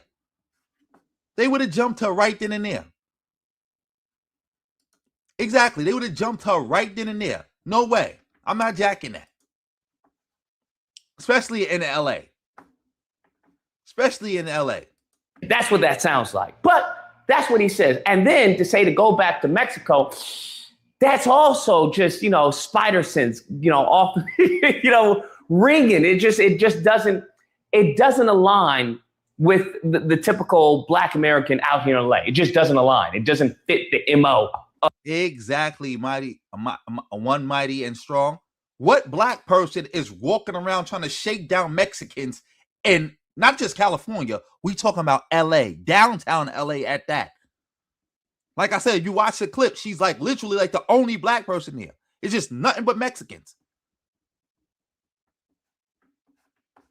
Exactly, WT. Everybody know that. Mexicans would have jumped her quick. Ain't no way on earth Mexicans would have just let one black woman attack a Mexican old lady like that.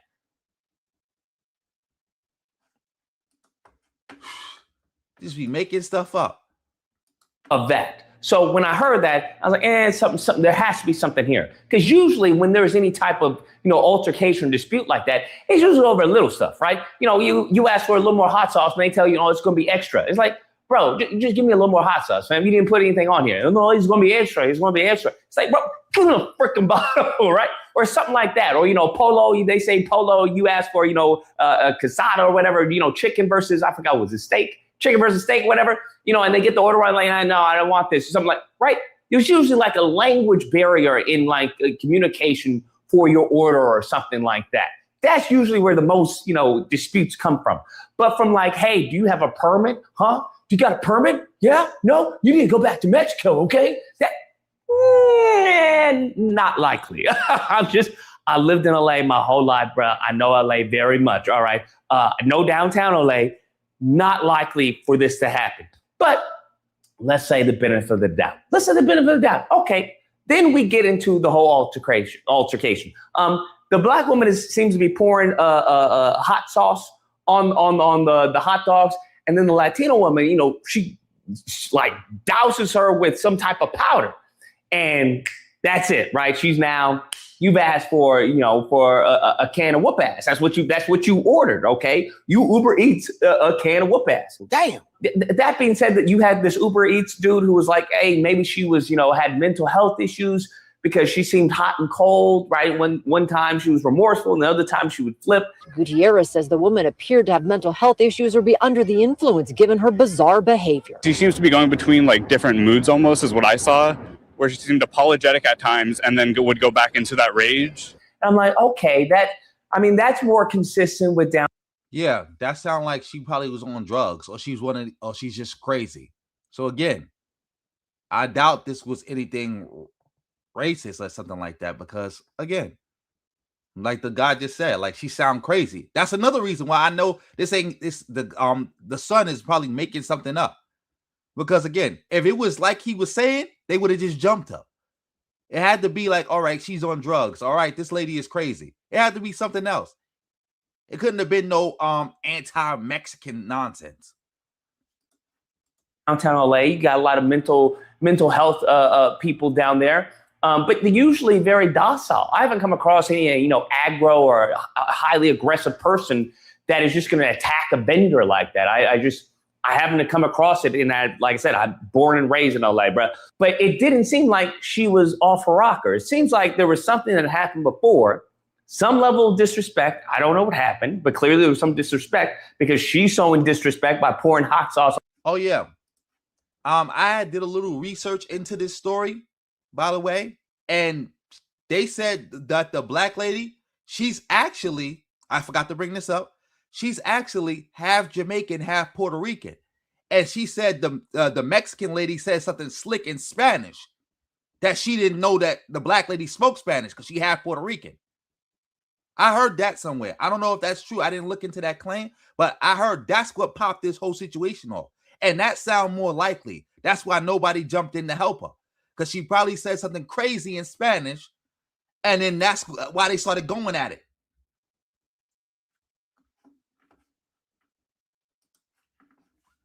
On the hot dogs, which then elevated to her dousing her with the powder. I don't know.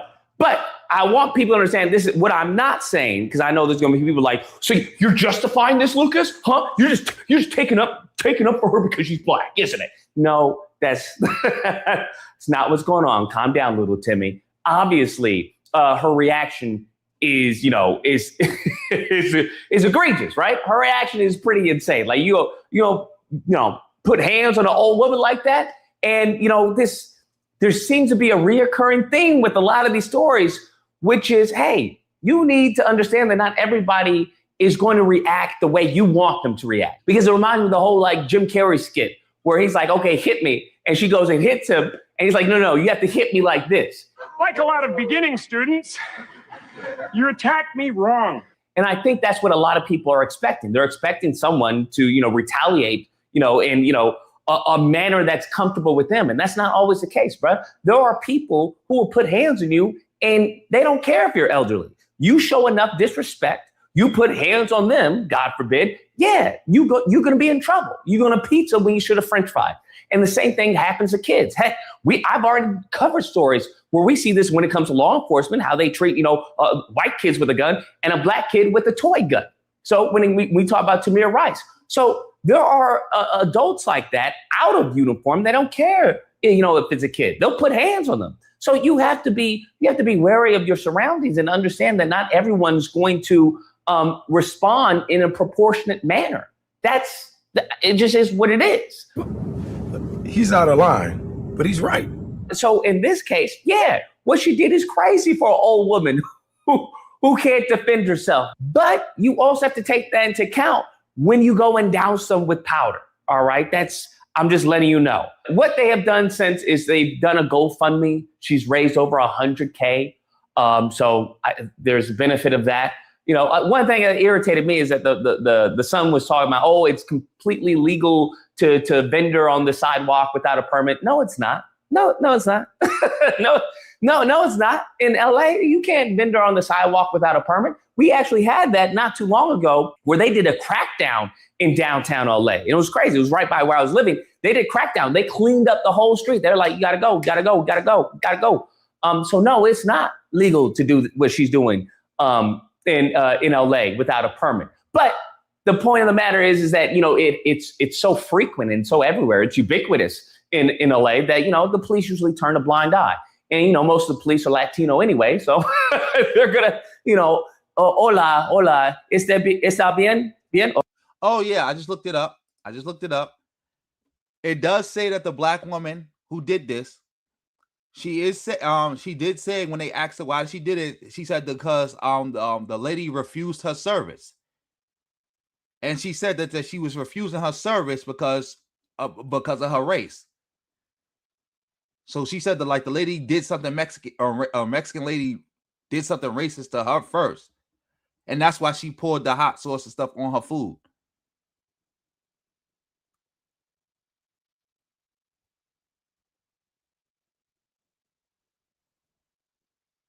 So, yeah. So I don't know which one is true or not, but yeah, that sounds more likely to be true if you want to ask me. Like for her to just go up to some random Mexican lady like that, especially again, it's a bunch of Mexican vendors there. They most likely, if that son story was correct, they most likely would have just jumped her right then and there. They would have just jumped her right then and there. It's more likely the other story is correct, but who knows? Shout out to everybody in the building. Okay, adios. Right. I mean, it just is what it is. You can't fault them for it. You know, familia is familia. Now familia's got a badge. Mr. Superman, no here. Well, we're looking for a missing. I know. Mr. Superman, he no is here.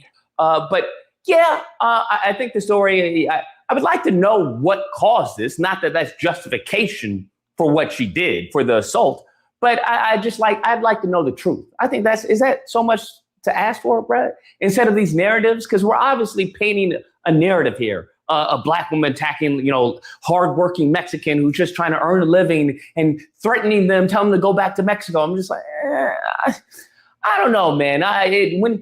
When you see certain things like that, once you become a part of the League of Shadows, right? it's you don't get shocked by theatrics. You don't get shocked by the narratives that are being pushed and forced. So it's just like, okay, yeah, I get what you're doing, but what actually happened here? That's all. Yeah, I don't know about the part about her being Puerto Rican, half Puerto Rican and half Jamaican. I heard somebody else say that, but I did look it up. The black woman is definitely claiming that the Mexican lady said something racist to her. And that's what set her off. Definitely. That's what she's saying. That's what happened. And that's more likely to be true than she just randomly attacked some Mexican woman, asking for a permit and telling her to go back to Mexico and demanding money. Like, come on now. Anyways, guys, that's the video. Let me know what you... Yeah, we off this. Shout out to everybody still in the building. Let me see. Another fact. What should we move on to now?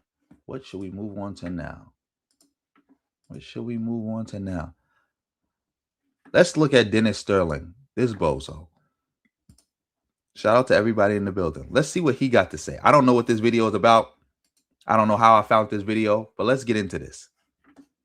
I jumped on the foundational Black Americans too. They didn't like that broadcast from the other day. Oh, y'all asked. Telling y'all went around the world colonizing and fighting against America.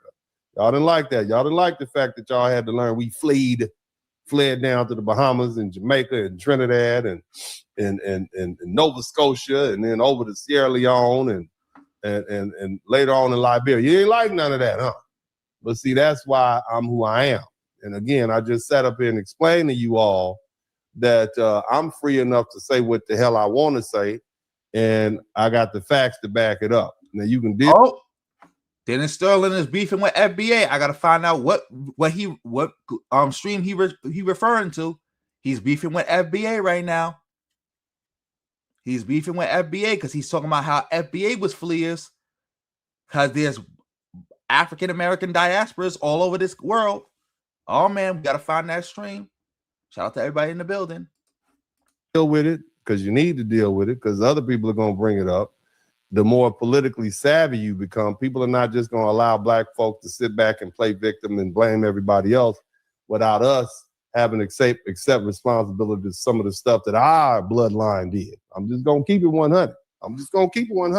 Now, if you're smart, what you'll do is you'll take that information that I put together for you in that very concise 4-hour package, and you'll say, well, we need to come up with some counter arguments for this. If we're really serious about FBA lineage and designating things for FBA, reparations is one thing, but what about the scholarships? Because how are you going to feel if you set up a scholarship lineage-based only for FBA, and then you got some kid from Samana, Dominican Republic who say, well, yeah, I can trace my heritage back to foundational Black American lineage. Or you get somebody coming down from Nova Scotia and say, well, yeah, my great-great-granddaddy was born in South Carolina and my great-great-grandmother was born in Georgia. So we have lineage in FBA. And then you get some people, some Americans from Trinidad who come up here and say, well, yeah, I'm FBA lineage also. And then you get some people from Africa who are from Liberia and say, well, yeah, so am I.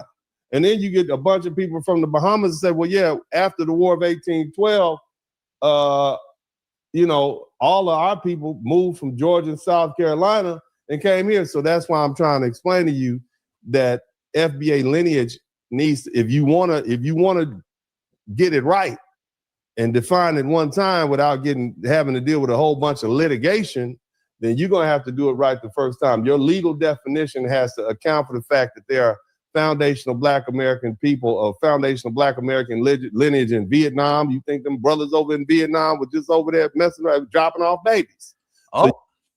This is something that I've been pointing out because, again, lineage means bloodline.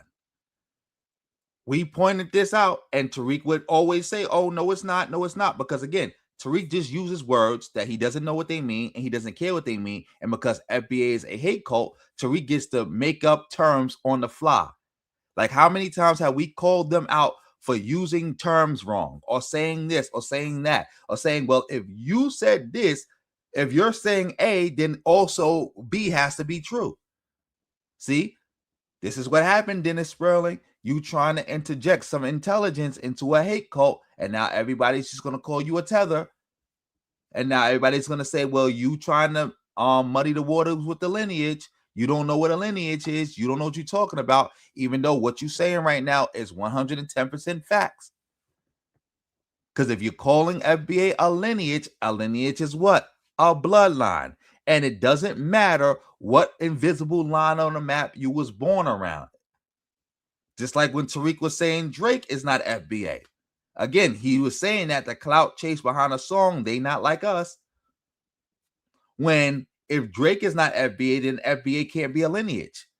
Because Drake's father would be quote unquote FBA. Drake grew up and spent a large swath of part of his life in America.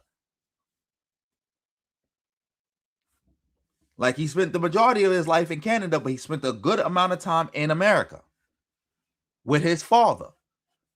Even if he didn't, a bloodline is a bloodline.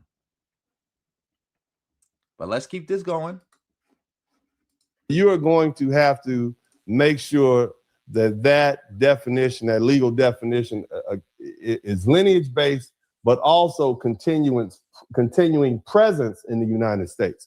And that's why I did it the way I did. You're supposed to not like it, but if you don't like something enough, it'll make you think about it. You see, and that's what I do for my people. I force you to think about these things ahead of time. Again, as I say in my books, the best way to get somebody's attention is to punch them in the mouth. Hey, come here for a minute. Come here for a minute. Come here I got somebody. Look, son, don't come with that. That scares me. That's the bad luck way. Don't come that way. Come around this way. Come around this way. Look. The internet, come down here. Look, this is my son. Hi. Now look, you can't keep running around with that dry ass Jerry curl. Okay. Because the internet now thinks that my children are Dominican. They think your mama's a Dominican woman. Oh. That's what they think. No, my mom's just regular Black. She regular Black. African American. She African American. She from Africa? No. Okay. Well, where's she from? Well, don't tell them. These niggas is look up. I tell them. His mama is from the Ninth Ward of New Orleans. Okay? And that's the way they look. Look at that. See that?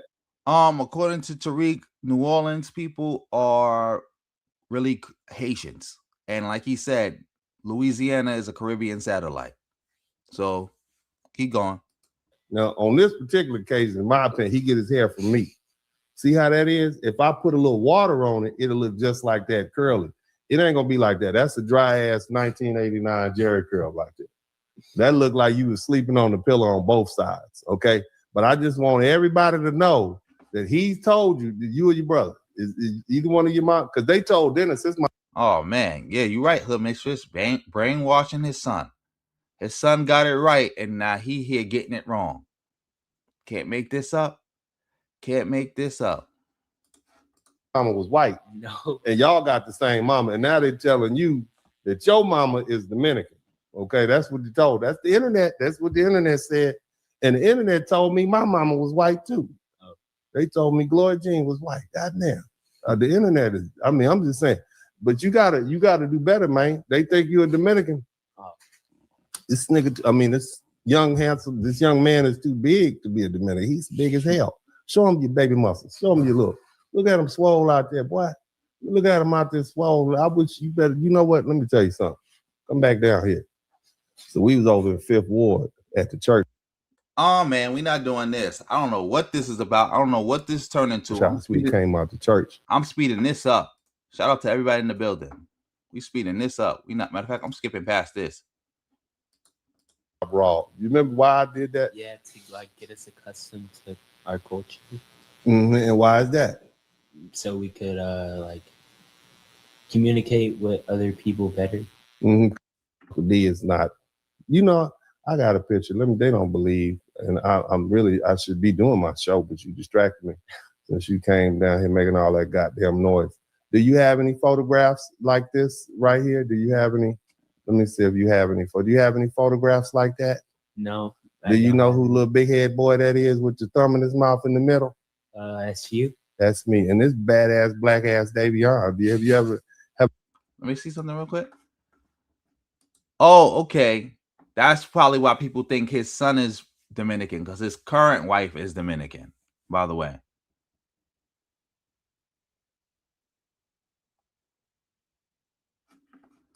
Of course he's teaching his son how to be an idiot. He probably, no, so crazy. He probably told his son, like, listen, I'm going to bring you on. I'm going to need you to say a bunch of stupid shit because I'm teaching these stupid people stupid things. So, yeah, you're going to have to play along. Yeah, that's probably what happened, if you want to be real. Yeah, and this is more colorism crap. You definitely right about that. More colorism. But again, that's what FBA is about. That's what it's about. Matter of fact, I'm gonna finish this up. Have I ever told you about badass black ass Davion? No. Now, let me see. That's my grandma with the wig. Give me the good picture of grandma. Isn't it? Yeah. Now I'd have whooped your ass back in the day, man. Square ass nigga. I'd have whooped your motherfucking ass back in the day just because you look like a square ass nigga. Okay, don't you ever in your life think, I don't care how many black belts, okay, about none of that, homeboy. Wish you would run up on me. I'm a real boss pimp up in there, black. Wish you wouldn't. He might whip my ass. He's a killer. Let me tell you something. Roman got 2 black. He got, what you got? I have 2 black belts in Shotokan, 2 in Kung Fu, and 11 years of experience in Jiu-Jitsu. Nigga, scrapping ass motherfucker. Okay, excuse the language, son. You not an MF, but he whoop your ass. I done watch him whoop some grown ass men. I'm like, damn. Sometimes I'll be like, son, you okay? I love you. I love you, son. Broadcast, you all. Let's go ahead and get this thing.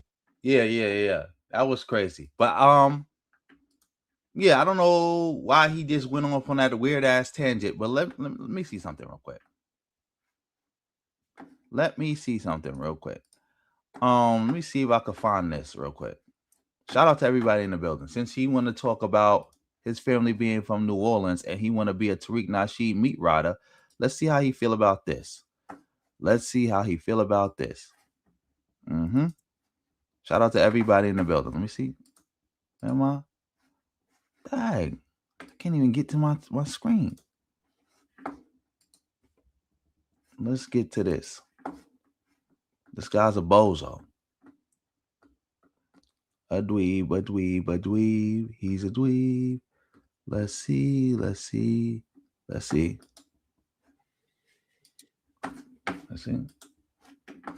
Here we go.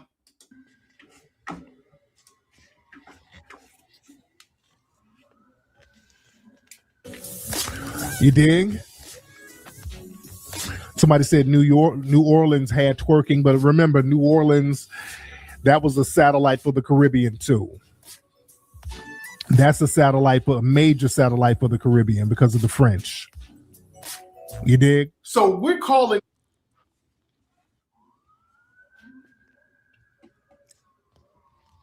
One more time. Here we go. You dig?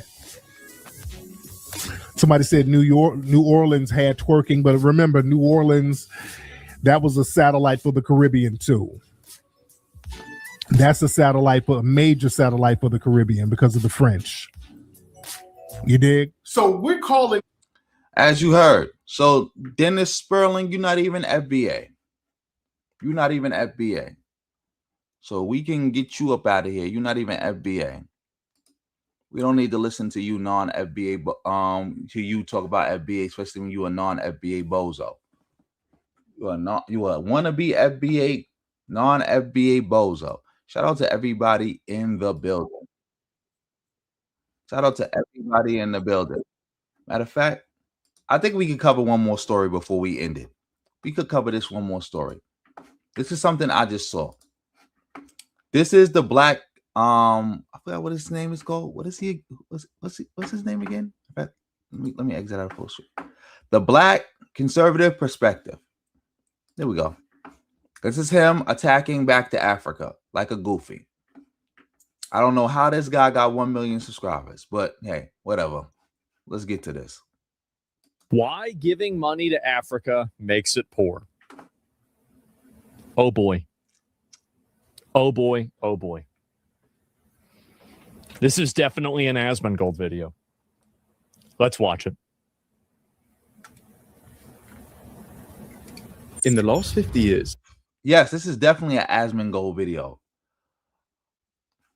Definitely. This is exactly something that Asmongold would want to see. Something that would justify people trying to not give it, blaming Africans for their own problems while leaving colonialism out of it and making it seem like, well, white people are not the problem. Or wait, white people are the problem because we keep taking care of these people. But yeah, let's get into this video. Over $1.2 trillion of aid money has been poured into Africa, more than the entire GDP of countries like Spain, Australia, or South Korea. When all of this what a waste of money, guys. Oh my God, what a waste. Began, just 11% of Africa lived in poverty. But by the 1990s, after floods of money and global campaigns, that number had actually increased to 66%. And so the more money we give them, the poorer they get. Today, it stands at 38%, over Holy 3 times shit. higher than when the aid program started. In fact, so he spent $1 trillion to make them 3 times poorer. Back in the 1950s, the average Western European was just 5 times richer than the average African. Now the gap has more than doubled to 13 times. There's no way it's that low. There's no way it's only 13x. Today, over half of all mind you, this is a black man starting off his video with this. He's not going to critique it or anything. He's agreeing with this. And this is why nobody respects black conservatives. Because you meat ride obviously racist white people. Mind you, and you just meat ride any white person. You don't got no standard. Asmongold doesn't shower. Asmongold lives in a filthy house, infested with like bugs and stuff, with roaches. Asmongold is surrounded by piss bottles as we speak. This is who you following behind. A white man who's rich, who could pay somebody a couple $100 a month to keep his house spick and span, but won't do it because he's that fine with filth. And this is who you following behind. This is who you glazing. This is who you meat riding. That's why nobody has respect for black conservatives. They don't deserve no respect. Imagine respecting a black man who, not even calling you a black man, a black male who follows behind somebody like Asmongold, who attacks other black people and thinks, yeah, this makes sense. Yeah, this tracks. Yeah, you're teaching. Yeah, this is somebody who I want to learn from. Disgusting. Like, I'm sorry, but like, are you really trying to tell me that like this guy, like any of these people in this photo have a net worth that's like, I don't know what average European is. Like, let's say it's $50,000, right? Their net worth. Like, are you really trying to tell me that like their net worth is like $2,000? There's no way. Wait. So we got to talk about a fascinating video featuring a black American who. Look at this bozo.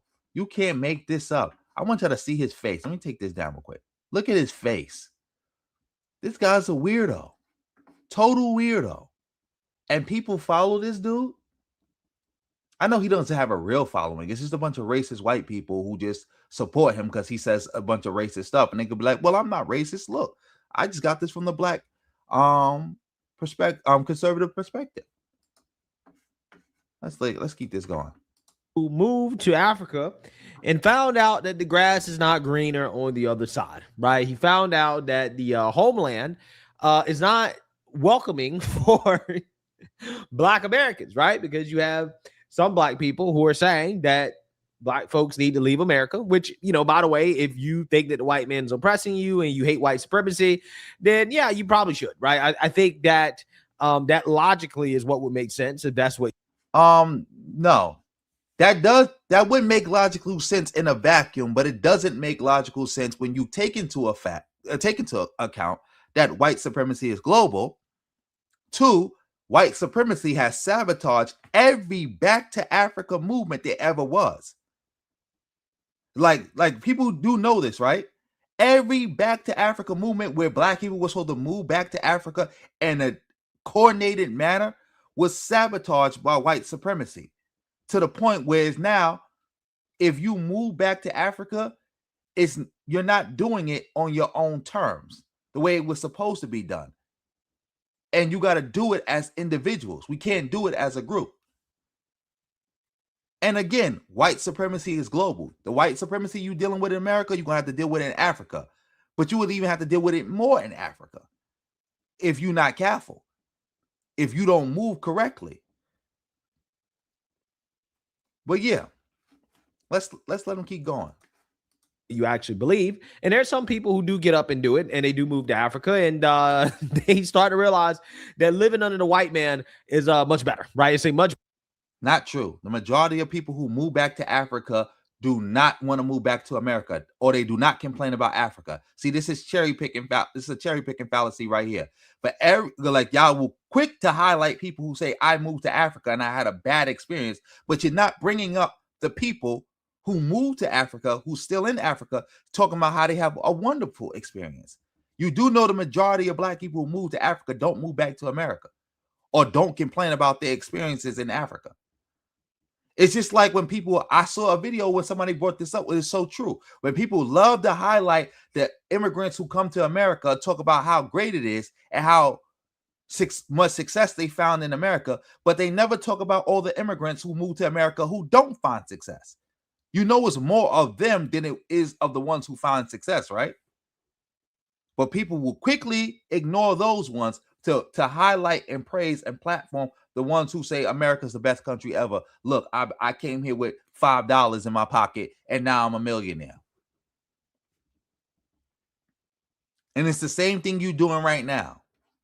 Just a total weirdo who think, again, I don't understand how anybody could be, any self-respecting black person could be like, oh, look, like, yeah, I'm going to just attack black people who go back to Africa and say that they stupid because they should have stayed in America because it's better to live under the white man.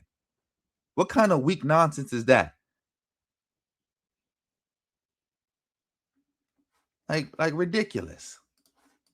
Alternative than living in Africa, which is why vast majority of these pro-blackity blacks here in the United States won't leave. Okay, even though again they complain about being oppressed and this, that, the other, they don't want to go live in Africa with all of the black folks, right? That they claim they love being around so much. So without further ado, let's react. Yes, again, nobody. People, because again, white supremacy is global. He taking out the fact that a lot of pro-blacks complain about the white supremacy going on in Africa, the exploitation going on in Africa. You do know that, right? A lot of pro-blacks talk about how the CIA, America, assassinated all the African leadership, helped assassinate or either overthrow all of them, and install dictators, puppet dictators who let America come in and rape and rob and loot the land. Just like you showed that video of Asmongold talking about all that foreign aid being poured in America. I know for a fact they didn't talk about where that foreign aid was going. That foreign aid was going directly in the pockets of dictators to keep the country wide open for America and all other Europeans to come exploit it. Like, people love talking about the money going in, but nobody's talking about the money going out. How many trillions are leaving the Democratic Republic of the Congo every year? How many trillions? And that's just one area of Africa. How many trillions? Nobody's talking about that, though. To this guy's experience and why living in Africa sucks for Black Americans, according to him. So without further ado, let's get into it. I've been living in Africa now for over 5 years. And in that time, I've seen waves of Americans come, but also go. And normally they're not leaving because they prefer living in America or they just hate living in Africa. Although sometimes that is the case.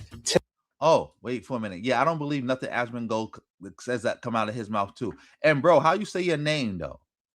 Because I want to salute you for sending me them jewels earlier. So yeah, how you say your name? Shout out to everybody in the building. And thanks to everybody for all the support y'all been sending. Typically, they're leaving because of challenges that are just too hard to ignore. Let's kick this list off with reason number 1. So recently, I met a Black American woman who's been living here in Uganda, and she owns some land here and has been hiring locals to help, develop it and build it. She's paying them more than they would earn if they work for other people in the area. She is paying them on time, which is super, super rare here in Uganda. And then number 3, she hires like local women in the area to cook for the employees so that they can eat while they're working. The workers keep stealing from her. They take the tools that she buys and they go to town and sell them. She buys 10 bags of concrete, but somehow only 6 of them end up on a work site. So now she has to watch everyone like a hawk. This brings me on to reason number 1, why many Black Americans leave Africa is, they feel like they're at a constant disadvantage. Most Africans that I've met believe that Black that happens everywhere. If anybody who worked in construction, if you know, stuff is constantly going missing. There's constant cost overruns. People are constantly stealing off the work site. Sometimes it's the employees, sometimes other people coming up there stealing. That's just something you got to deal with. If she was doing that same business in America, she would be dealing with that in America. That's something that's constantly happening. Shout out to you, WT, for the fire emojis. Exactly, Damudino. Never.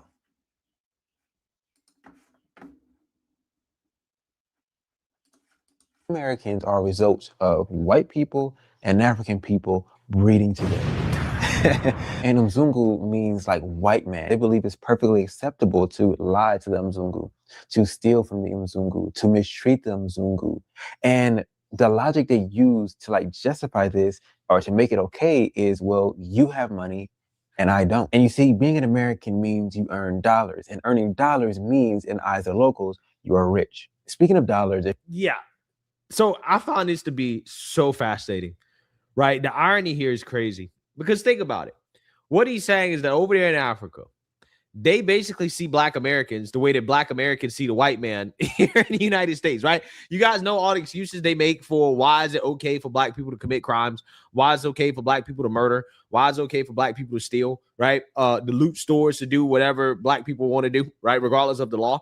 The excuse is that, well, see, Black people are oppressed and that the white man is rich and, they can afford it, right? They can afford to have Black people steal for them, right? And it's hilarious because Black people experience the same mentality in Africa from the locals, right? They think that the Black people that go to Africa are like the white man, right?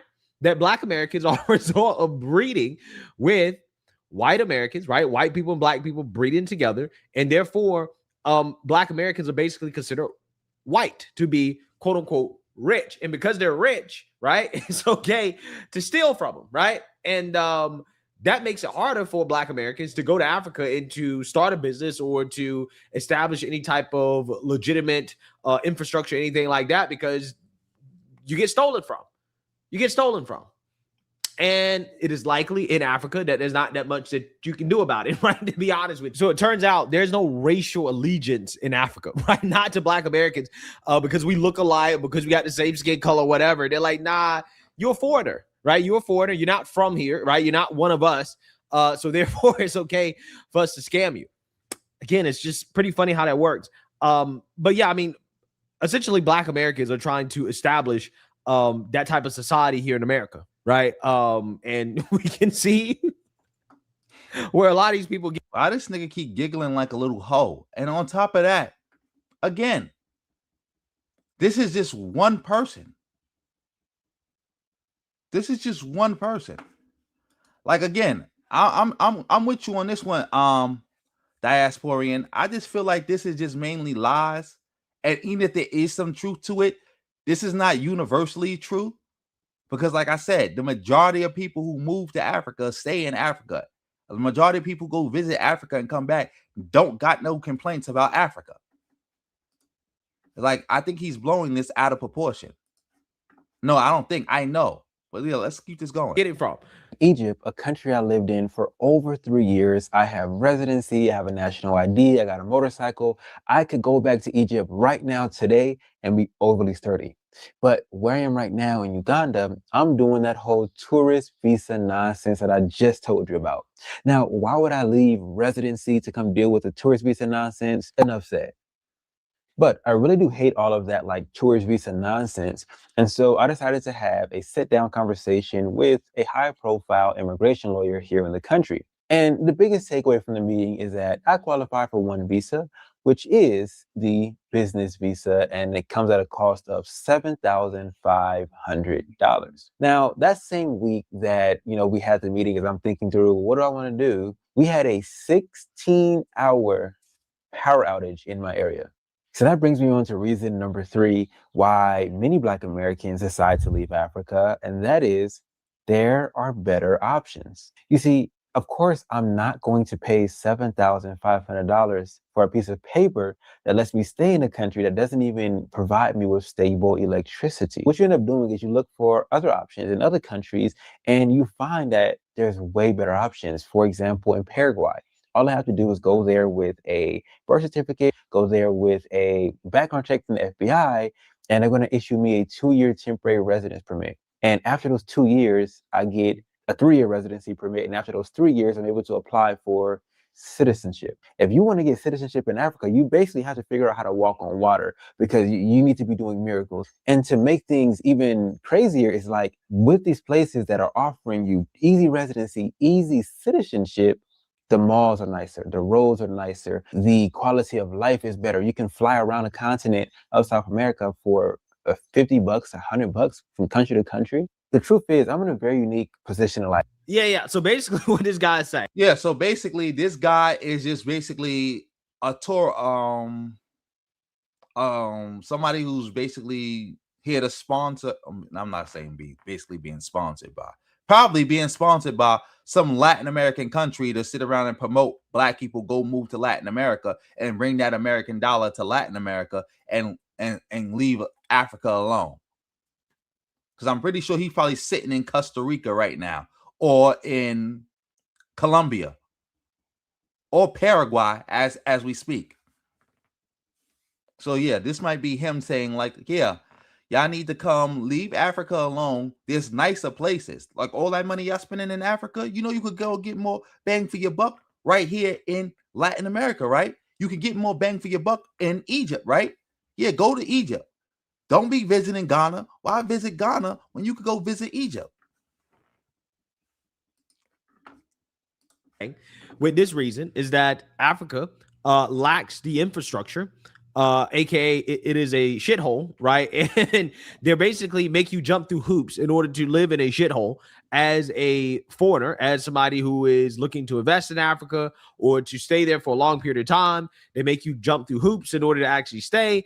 And when you get there, it's not worth it because the infrastructure is bad, right? The corruption, the mismanagement of resources, of money, that leads to inconsistent electricity. You don't have running water all the time, right? You just lack the basic amenities that we have here in America. And this is something that is very, very, very underrated. And I don't think a lot of people understand just how America is so much more developed than a lot of the world, even some parts of the world where you would think, okay, yeah, like this is more developed. They don't have AC, right? Like AC is like a rarity, okay? Like central air and consistent hot water, Wi-Fi, toilets where you can actually, flush toilet paper. Okay, there are a lot of places where you. Oh man, I can't do this. He's giggling too much, man. He is giggling way too much. You can't flush toilet paper. The first time I had to use the bathroom and throw the toilet paper in the trash can, it freaked me out, right? I was like, do I seriously have to put dookie paper in the trash can? What is this? I felt like a savage. I was like, people can't live like this. Like, people are not really living like this, okay? Well, you have to throw nasty dookie toilet paper in a little bucket beside the toilet because the plumbing can't handle toilet paper, right? It can't handle toilet paper. But yeah, that's how people live. Washer, dryer. Wait, time out. We got some support.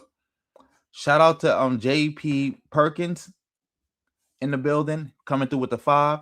You said this, the black guy's talking. He's Eddie. He's married to a Ugandan woman, and he always promotes moving to Africa. So maybe this bozo, Black Conservative Perspective, is misrepresenting him. Because you know how you can edit somebody's video and take it out of proportion, and you can misrepresent what they're saying. So maybe that's the case. Because again, I'll trust you on that. Shout out to you for the donation. Also rare. Okay, people still using clotheslines. They're, drawing their clothes outside, right? It's a real thing. Okay, it's a real thing. And this is something that, again, a lot of people don't realize, how blessed they are to live in the United States.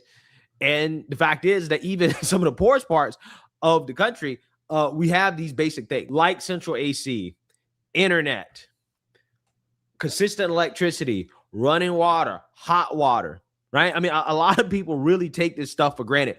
What we have, even in the poorest parts of the country, we have it consistently and we have it reliably.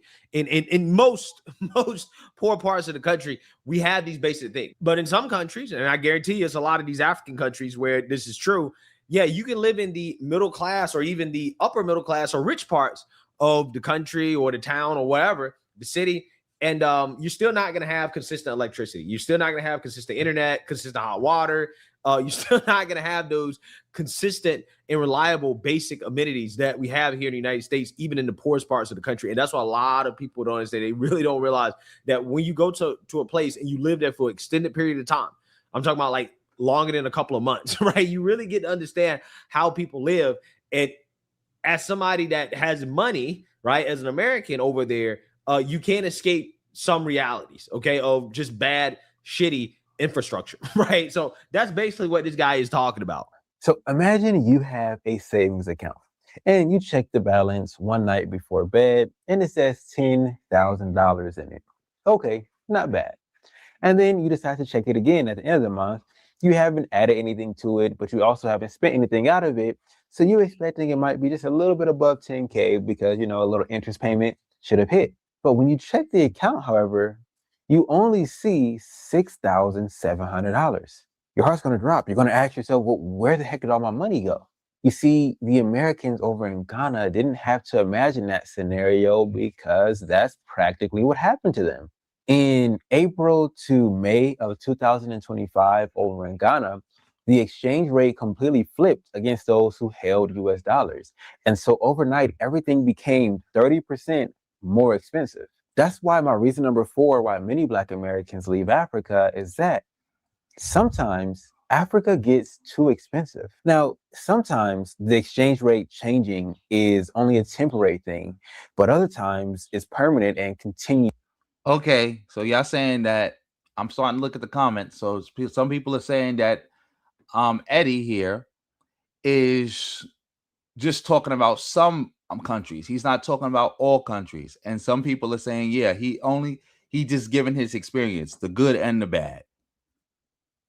So yeah, I might have to check out Eddie for myself, because it's like, again, it's obvious that this is being edited, and this is by a bad faith actor who's also a bozo and an idiot.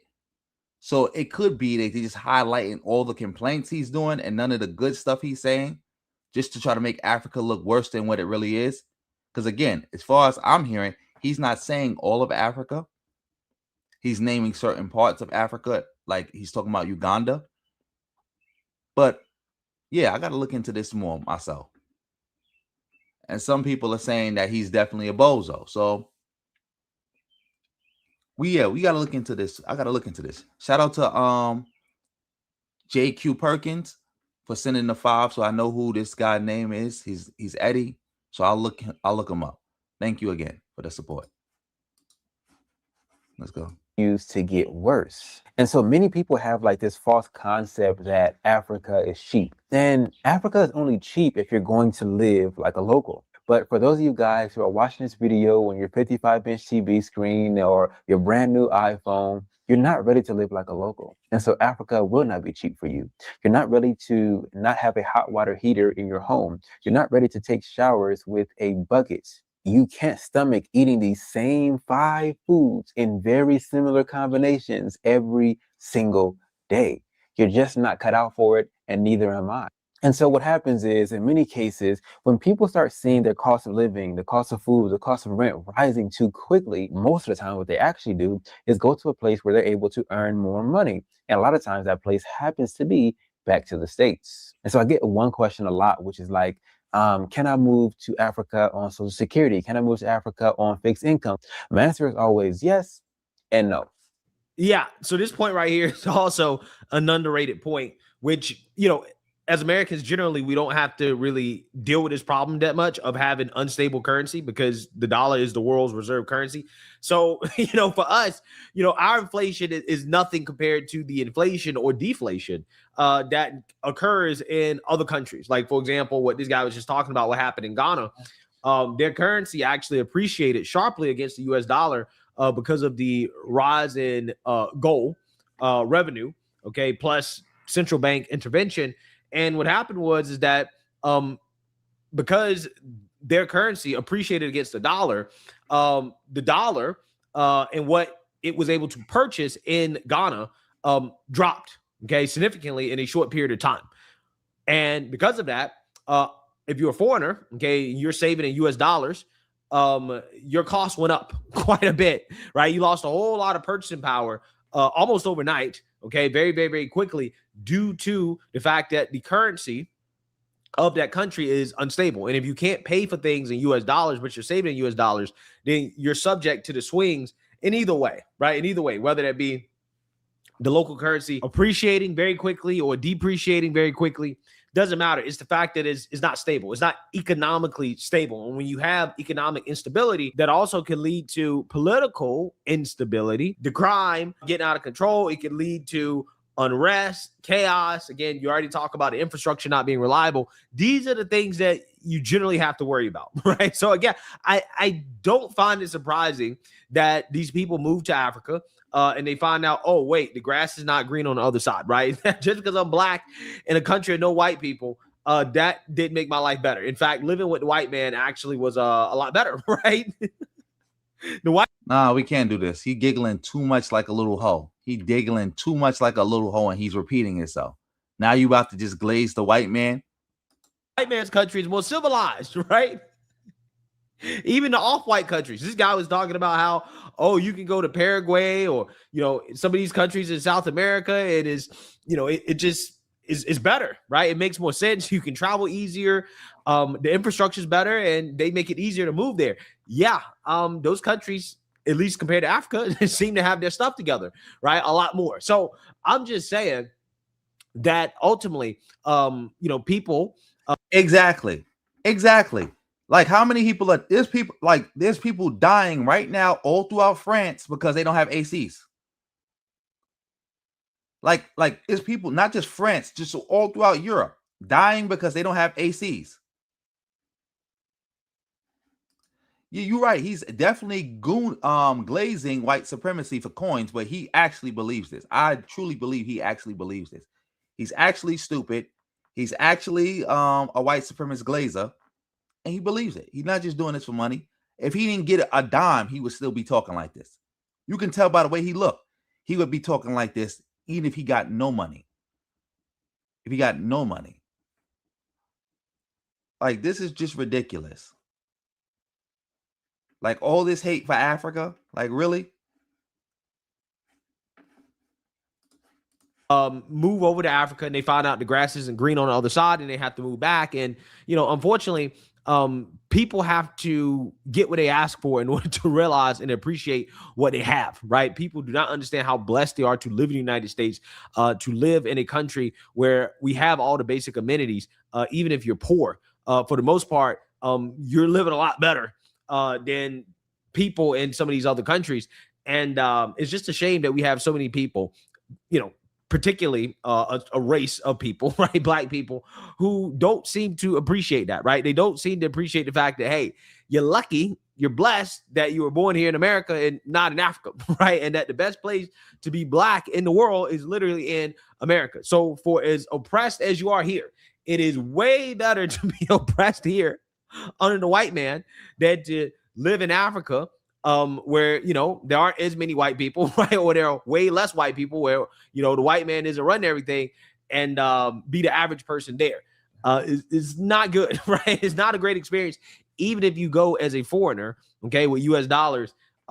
Yeah, you're gonna have some problems, okay, and it's likely that you're gonna be back in the white man's country.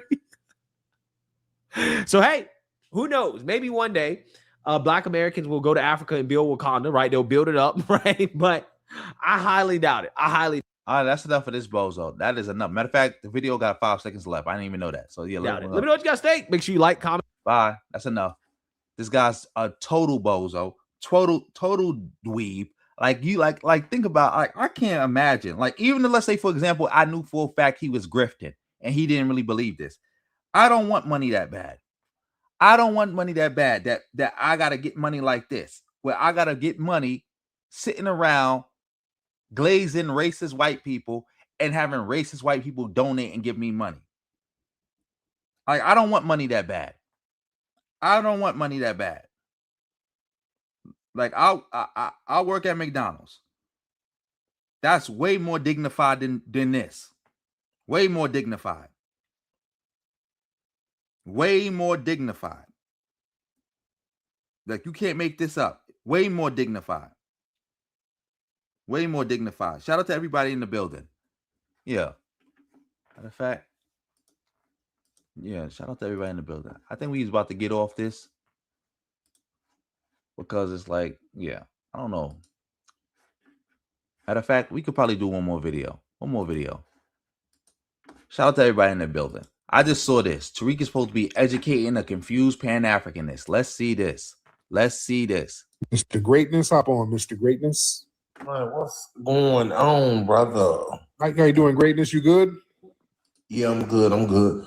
Now, one thing I agree with you on is the Carmelo case. I'm 100% with Carmelo. Oh, yeah. Man, I even cried when the brother got 35, man. Yeah, that was very, very horrible. And we got to get him up out of there, man. We can't let our kids get locked down and destroyed by the system. Group of people who's foundational to the United States. And that's only one group. Narrative now. But even that part of it is kind of irrelevant because we still had an ethnogenesis. Matter of fact, let me go back. Let me start this over because I guess I skipped too far ahead. Now I'll skip past the Pan-Africanist part. So we starting it back over from here, family. Let's go from right here. Greatness, hop on, Mr. Greatness. Man, what's going on, brother? How you doing, Greatness? You good? Yeah, I'm good. I'm good. Now, one thing I agree with you on is the Carmelo case. I'm 100% with Carmelo. Oh, yeah. Man, I even cried when the brother got 35, man. Yeah, that was very, very horrible. And we got to get him up out of there, man. We can't let our kids get locked down and destroyed by the system. We got to stand up for them. Now you're Pan-African now. What do you disagree with as a Pan-African? This is the thing, right? Like, when people ask me, what do I identify as, right? I tell them, I'm a Black American. You get what I'm saying? But, however, though, I still stand on the fact that we all of African descent, though. That's kind of redundant, though, because almost everybody on the planet is of African descent. Oh, so you do believe that, right? Yeah, everybody. I believe everybody came from Africa. Okay. Oh my God, this is crazy. This is crazy. Like this is crazy. Like so again, Tariq, what is your point? What is the point being made here? But I'm gonna let them talk a little bit more because maybe I'm cutting them off too fast. Okay, now I'm getting a better understanding because, bro, I hear some of these people that saying they FBA, they trying to say that the beginning of human civilization is here in America. That Black Americans is the beginning of human civilization and everybody else come from us. You get what I'm saying? Like a lot of people try to twist that narrative now. But even that part of it is kind of irrelevant because we still had an ethnogenesis. We had an ethnogenesis before the beginning of this country. So we were here at the beginning of this country. That can't be denied. Some of the other things can be argued. All right. Some other things, the origin of civilization, there's an argument there, but there's not an argument to the fact that there was a group of people who's foundational to the United States. And that's only one group. And that's us. That's either true or not true, right? Now that Not true. Not true. Not true. Not true. Well, yeah, keep going. Now that part there, yeah, because see, I know that as well as the transatlantic slave trade. I know that there was some black people that was already here way before the what's that, the Mongolian people or whatever travel. Oh man, I'm not doing this. This is some fake. Again, Tariq, did you pay this dude to say he was a Pan-Africanist? Because he's just agreeing with everything you're saying. He's agreeing with everything you're saying. So did you pay this man to come up here and agree with everything you're saying? Inquiring minds want to know. Shout out to everybody in the building. From the Bering Strait to come here? Right. So yeah, I'm already, yeah. I'm hip to that, right? But now let me ask you this. Now, where's your lineage from? Do you have any immigrants in your family down the line? Man, I'm gonna say this, right? What I know about my family, right, is that I'm descendants of slaves. That's what I do know. From the Caribbean or the continental U.S.? From the continental U.S. So you can trace somebody back to a plantation here? Yeah, no doubt. My grandmother, right, on my mom's side, she was 94 years old when she passed away, right? And she passed away in 2012. So she was still living right now. She'd be 105. Okay. Now, her granddaddy was 8 years old when the slaves were freed. Okay. You know what I'm saying? So yeah, no doubt. So, I'm jacking what you're saying, WT. This sound like a fake caller to me. So that would make them foundational to this country. They're foundational. Yeah. Okay, I understand what you're saying. But see, the reason why I don't be like really saying, what I'm saying, I just say, hey, I'm a Black American. You know what I'm saying? I don't go with the foundational Black American title because I've noticed that it seemed like to me like a lot of the people that I see that claim FBA, it's all about being at odds with the people from Africa. You get. All right, this might not be a fake caller. This might just be a dude who kind of he kind of probably a Tariq fan, so he probably don't want to go in on Tariq, or he probably just new to the whole FBA concept. Let's let him keep talking. You know what I'm saying? And the people from the Caribbean. Okay, but then you shouldn't claim Africa because they're at odds with everybody over there. If that's your argument and your logic, they're at odds with each other over there in Africa like crazy, more than us. We ain't bopping each other upside the damn head. You want to see some people at odds? Go to Africa and look at the tribalism there. So you can't say that. No, Black people ain't killing each other off in America. So gangbanging is not happening. Like, we're not just killing each other off in America. Let's go. Foundational Black Americans are always at odds. We ain't bopping people upside the damn head. They over there strangling each other for the most part. So let's be very, very real. But see, we all know. But see, one thing that I do know is that the reason why Black people over here are at odds with each other, and also the reason why they at odds with each other, is due to colonization. Okay, that doesn't matter. Now, that don't change lineage though. How did that don't matter? So if Black people in Africa being at odds with each other is a result of colonization and that don't matter, then Black people committing crime in America because of white supremacy, that don't matter. Black people gangbanging, killing each other, that don't matter. Racist white people controlling the industry to promote bad images to Black people, that don't matter. That don't matter. That don't change nothing. That don't change nothing. Racist laws, that don't matter. Who cares? Black people living under white supremacy, that don't matter. That don't change nothing. Keep going.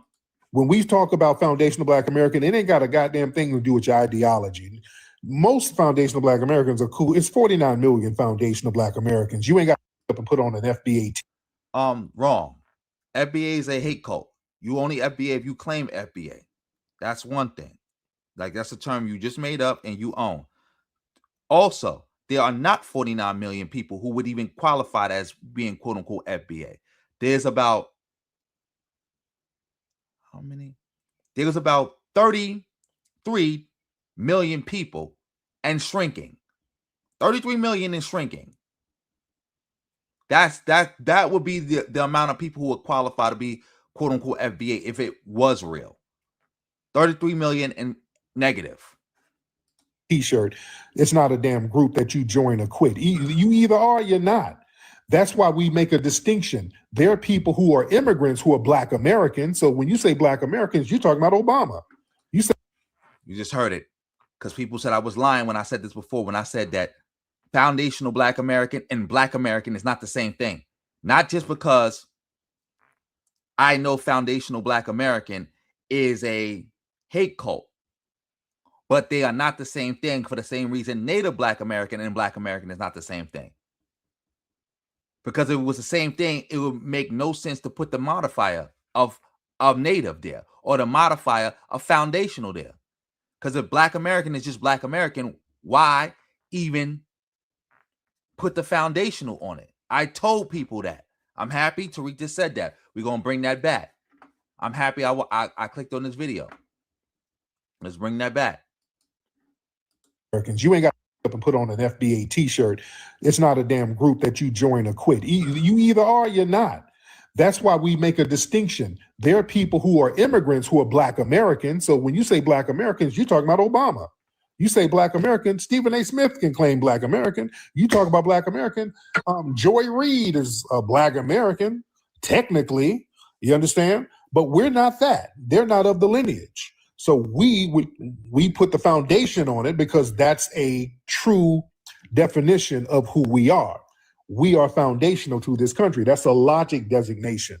So trying to regulate that to some personal issue that somebody might have with another person, that's disingenuous. You understand? Yeah, I'm listening to you, bro. Yeah. Now, have you been to Africa? Nah. Oh, okay. Now, how you what does Pan-African mean? Because people say I'm Pan-African, and people can't even define what it is. What is people can define what it is? You're the one who having trouble or pretending to have trouble. But let you keep talking. But I'm happy. Again, I'm happy I watched this clip because I was about to get off this stream. But I'm happy I watched this. You heard it for yourself.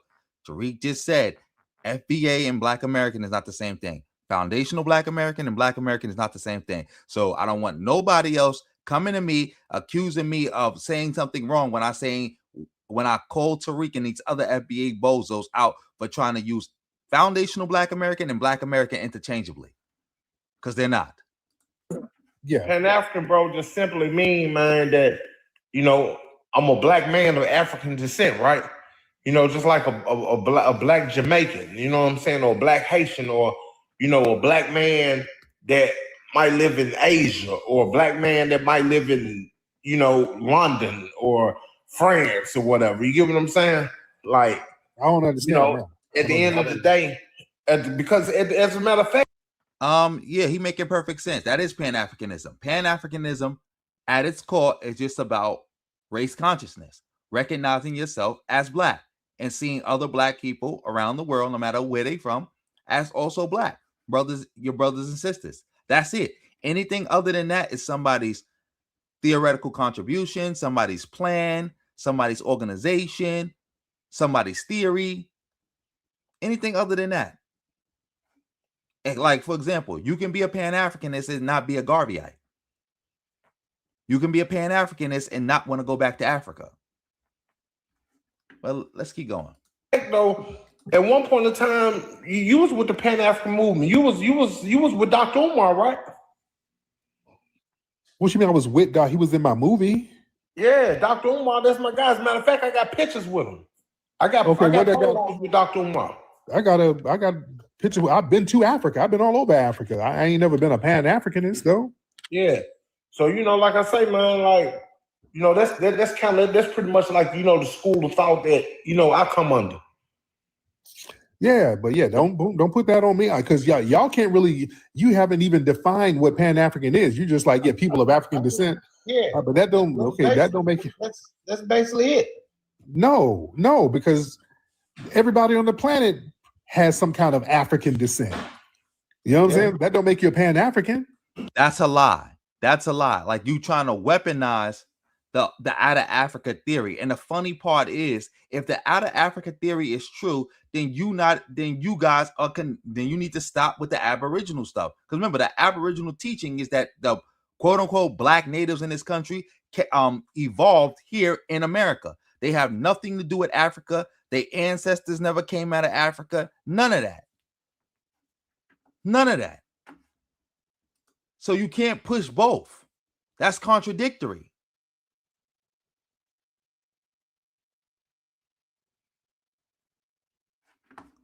You said I'm wrong. How am I wrong? I'm going by what Tariq just said. Tariq just said out his own mouth, that Black American and foundational Black American is not the same thing. You trying to say that I don't know what Tariq is saying, even though I just listened to what Tariq said. And also, Black American and African American mean the same thing.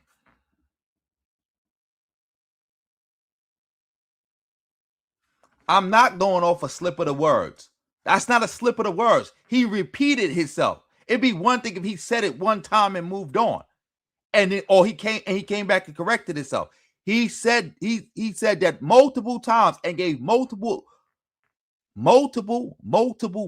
examples while using that. And again, Black American mean the same thing as African American. Like, you want to go down the list? Colored mean the same thing as Negro. Negro meant the same thing as Afro-American. Afro-American meant the same thing as Black.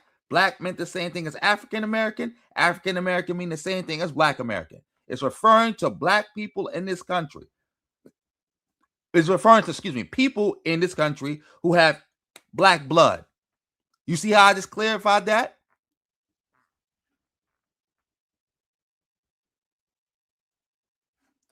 No, like I said, see, again, I said this is not the first time Tariq said this. See, you could only accuse me of misrepresenting Tariq again if this was the first time he said this. He has said this before. He has done whole streams about how Black American and foundational Black American is not the same. I know it hurts. I know it hurt that you just heard him say that. And now you want to create this fantasy in your head. But no. I know it hurts. I know it hurt. I know it hurt. Oh, shout out to Brandon for being a member for 2 months. Shout out to you. No. I got my kids with me. Like they out of school. I'm off right now, so I got them for like a whole week. That's why I'm pretty much streaming at night like this, super late at night like this. But I'm pretty much probably this weekend on Monday I'll be back to regular time. And shout out to you, Brandon, for being a member for 2 months.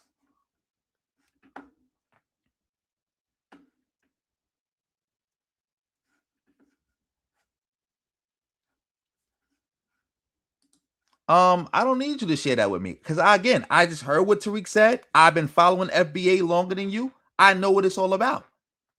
And this is a point I've been making. Like, you ain't hear what I just said when I said I'm happy Tariq has reiterated this because this is something I've been saying, and this is not the first time Tariq has said something like this. But yeah, let's get back to this. Let's let Tariq keep talking. That's a fact. But I'm talking about people that are phenotypically Black. Okay, Fijians are phenotypically Black. They're not African, they're Fijian, even though they came from parts of Africa thousands of years ago. You know what I'm saying? Everybody, Europeans, the original Europeans. Go ahead, brother. Yeah, they would be a Pan-African. No. So y'all just saying shit. They would be. They would be. If you got any direct descent from Africa, you got the original blood, calling you black and seeing you as a black person, it's all good. It's all good. Like, and again, y'all not no physique, whatever you said. Y'all not that. Just throwing a Pan-African label on everybody. No, that don't make. No, it does make sense. Anybody with race consciousness is a Pan-Africanist. See, that's the thing with y'all understanding. That's why I came up with the concept of big PA, little PA. Little PAs is just anybody with race consciousness. Big PAs are people who claim to be Pan-Africanists, and they probably got an ideology that goes along with it. Those are the big PAs. Like people who call themselves Garveyites, or people who have like, all right, well, I'm this type of this. I'm this type of Pan-Africanist or that type of Pan-Africanist. See, Tariq don't even know what he's saying. Just like the average American is a capitalist, even though the average American doesn't go around identifying as a capitalist. Any sense, sir? That's not a pan. No, people who ain't got no connection to Africa now is not Pan-African. You know, people just be saying shit. That's what I'm saying. There's no definition. No Africans are here undermining black people in America. That is a lie. That's a lie that Tariq and the FBA hate cult has made up. Stop falling for that. You're an adult. Like, name the Africans that are undermining us. Like, explain how Africans are undermining us. Of Pan-Africanism. The most successful black person in the history of America, father, is African. And he didn't do nothing to undermine black people. Shout out to Obama. There's no real definition of it. People just be throwing this shit out there. You understand? Yeah. Have you dated a woman from Africa? Nah. Really? Nah, I ain't never been with nothing but a black American woman. Oh, okay. All right. I mean, you really. I'm talking about no Hispanic, no white woman, none of that. Straight black American women. So you never dated a woman from there. You've never been there. Only women I've been with in my life is all black American. Okay, so you've never been to Africa, never dated a woman there, don't have any connections there. So what's the benefit of you being a Pan-African? Again, being a Pan-Africanist is not about a benefit. And you don't need to date nobody there. You don't need to want to go there. You don't need to have been from Africa to be a Pan-Africanist. And you're right, Mighty One and Strong. Tariq just said everybody's an African, but FBA is not African. This is what I said before the other day too, about all these bozos. They everything under the sun. Because if you let Tariq and them talk, they the original samurai, they the original Vikings, they the original Romans, they the original Greeks, they the original Hindus, they the original Mongolians, they the original Persians, they the original everything. They the original Aztecs, they the original Mayans, Inca, they the original Cherokee, they the original everything, but they not African. They the original everything, but not African. I mean, it's just like this though, right? The way I see it, bro, is this. You know, with people saying that they delineating and things of that nature, bro, I feel that that's doing the work of the colonizers, man. How You know what I'm so? saying? Because, like, let's be honest. You know, the colonizers want to see division, bro. You know what I'm saying? Because at the end of the day, when they see that division, they feel like, hey, that's one of Delineation, stop it. Delineation doesn't mean division. Yes, it does mean division. You and y'all even said that before. Y'all said it means division. Y'all said it means division. It's directly division. Because again, black people have been on this land for 500 years. The first enslaved Africans brought to this land were brought here in 1526. It is now 2026. For 500 years straight, plus unbroken, the black identity in America was race. We have had a racial consciousness. You are coming in now trying to interject what you would claim to be an ethnic consciousness. And not only that, you are saying we need to do away with the racial consciousness altogether. That is division. That is division. And y'all trying to justify that by saying that Africans are here undermining us and trying to steal our reparations.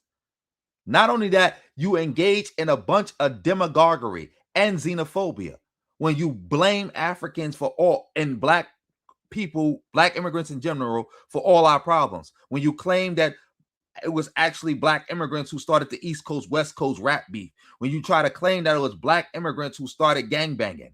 When you try to claim that it's a bunch of black immigrants out here committing the majority of crimes, and black Americans, Native black Americans, are being blamed for it. That's what you're doing. That is division.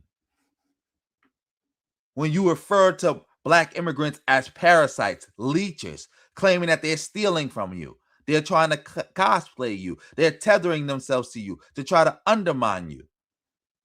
That is division. Can stand next to 100 Africans and still delineate. I've been to Africa, kicking it with the African people, but ethnically I'm delineated. I'm not a goddamn African. I can go over to Africa and have a great time. Delineation doesn't mean division. That don't mean I hate the people. I don't want to kick it with you. It don't mean that. I'm still cool with Africans. I'll go over to Africa. I just over there a few months ago as the foundational black American.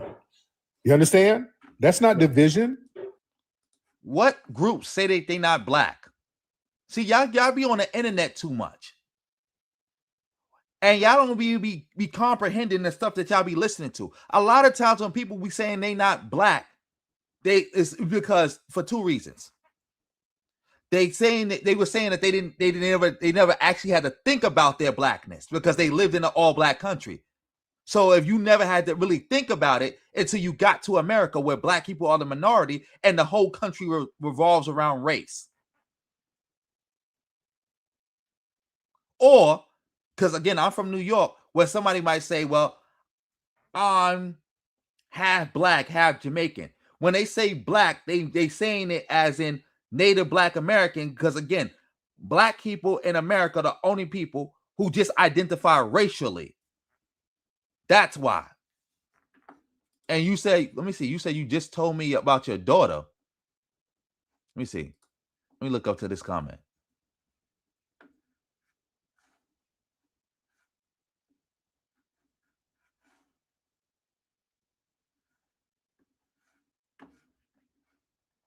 Again, you said that's happening. I'm not even gonna say you lying. Even though you probably blowing it out of proportion, I will say that. But again, how do you know them kids is not saying that? Because they heard they've been listening to Tariq Nasheed and they just repeating after him, saying we not black. Because Tariq said we not black. How do you know that? How do you know? See, this is again. Now we in a position where you don't know who's saying what because you don't know who learned what from who. You don't know.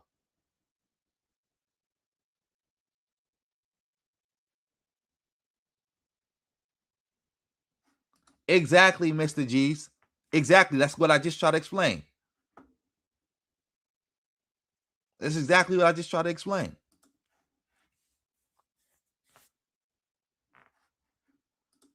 Yeah, I think there's some cap going on too, because that's too many different groups of black people. What school, where your daughter go to school at, that there's Nigerians, Jamaicans, and Somalians all at that school? And they all ganging up on her.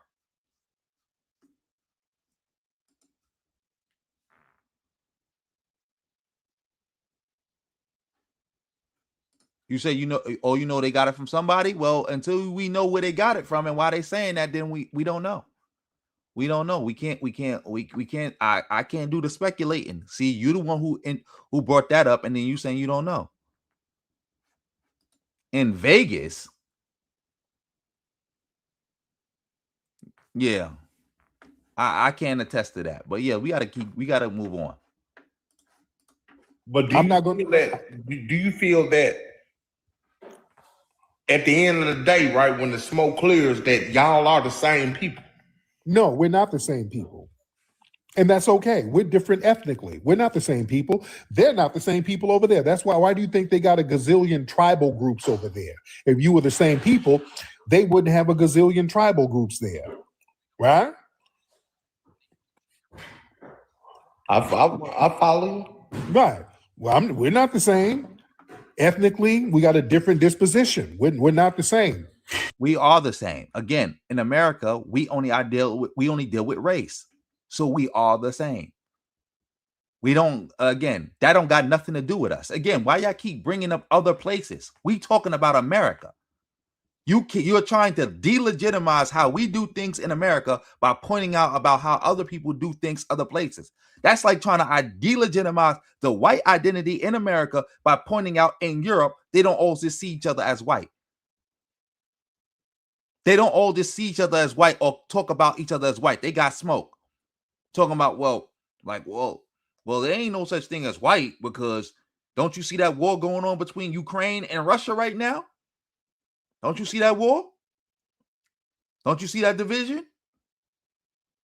Okay. Don't you see the division in the Balkans? Don't you see all that division in the Balkans? Ain't no such thing as white. They not all the same. What that got to do with America? What that got to do with America?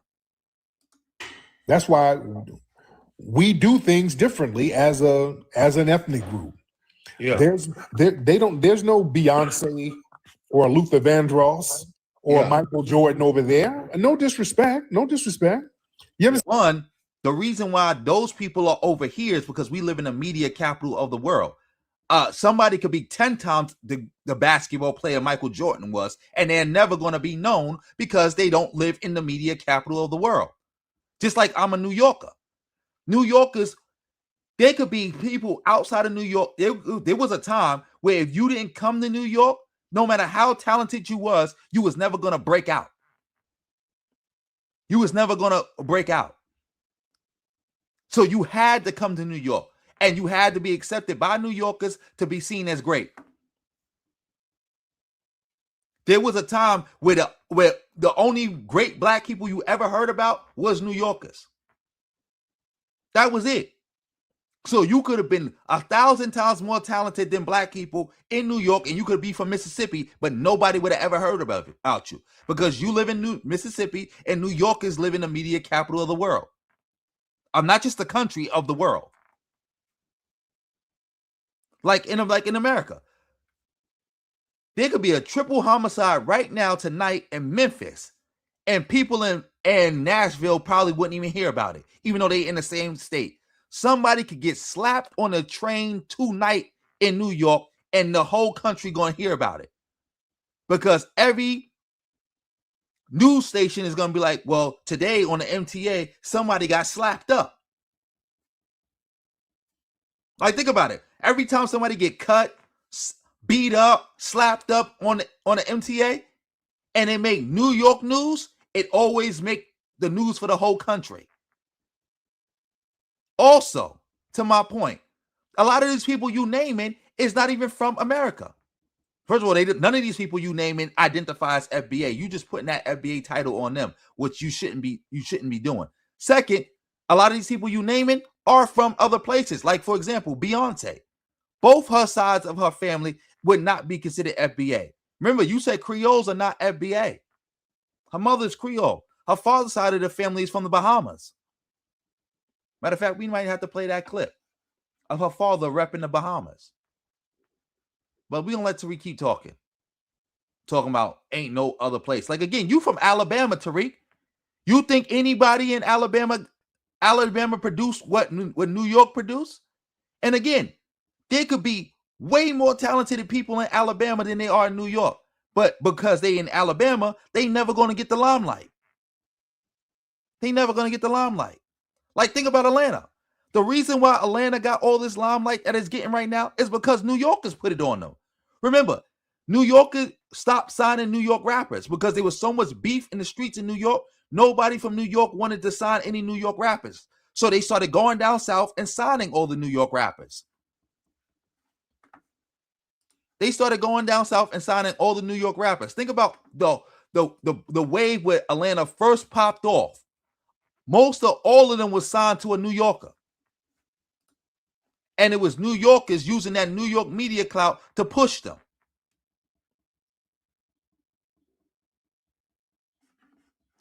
Exactly, WT. Everybody had to touch New York. Like I always say this.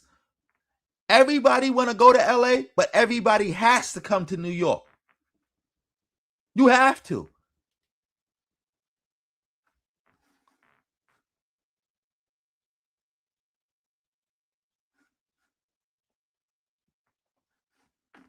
Yeah, but we don't let him finish up. Sam?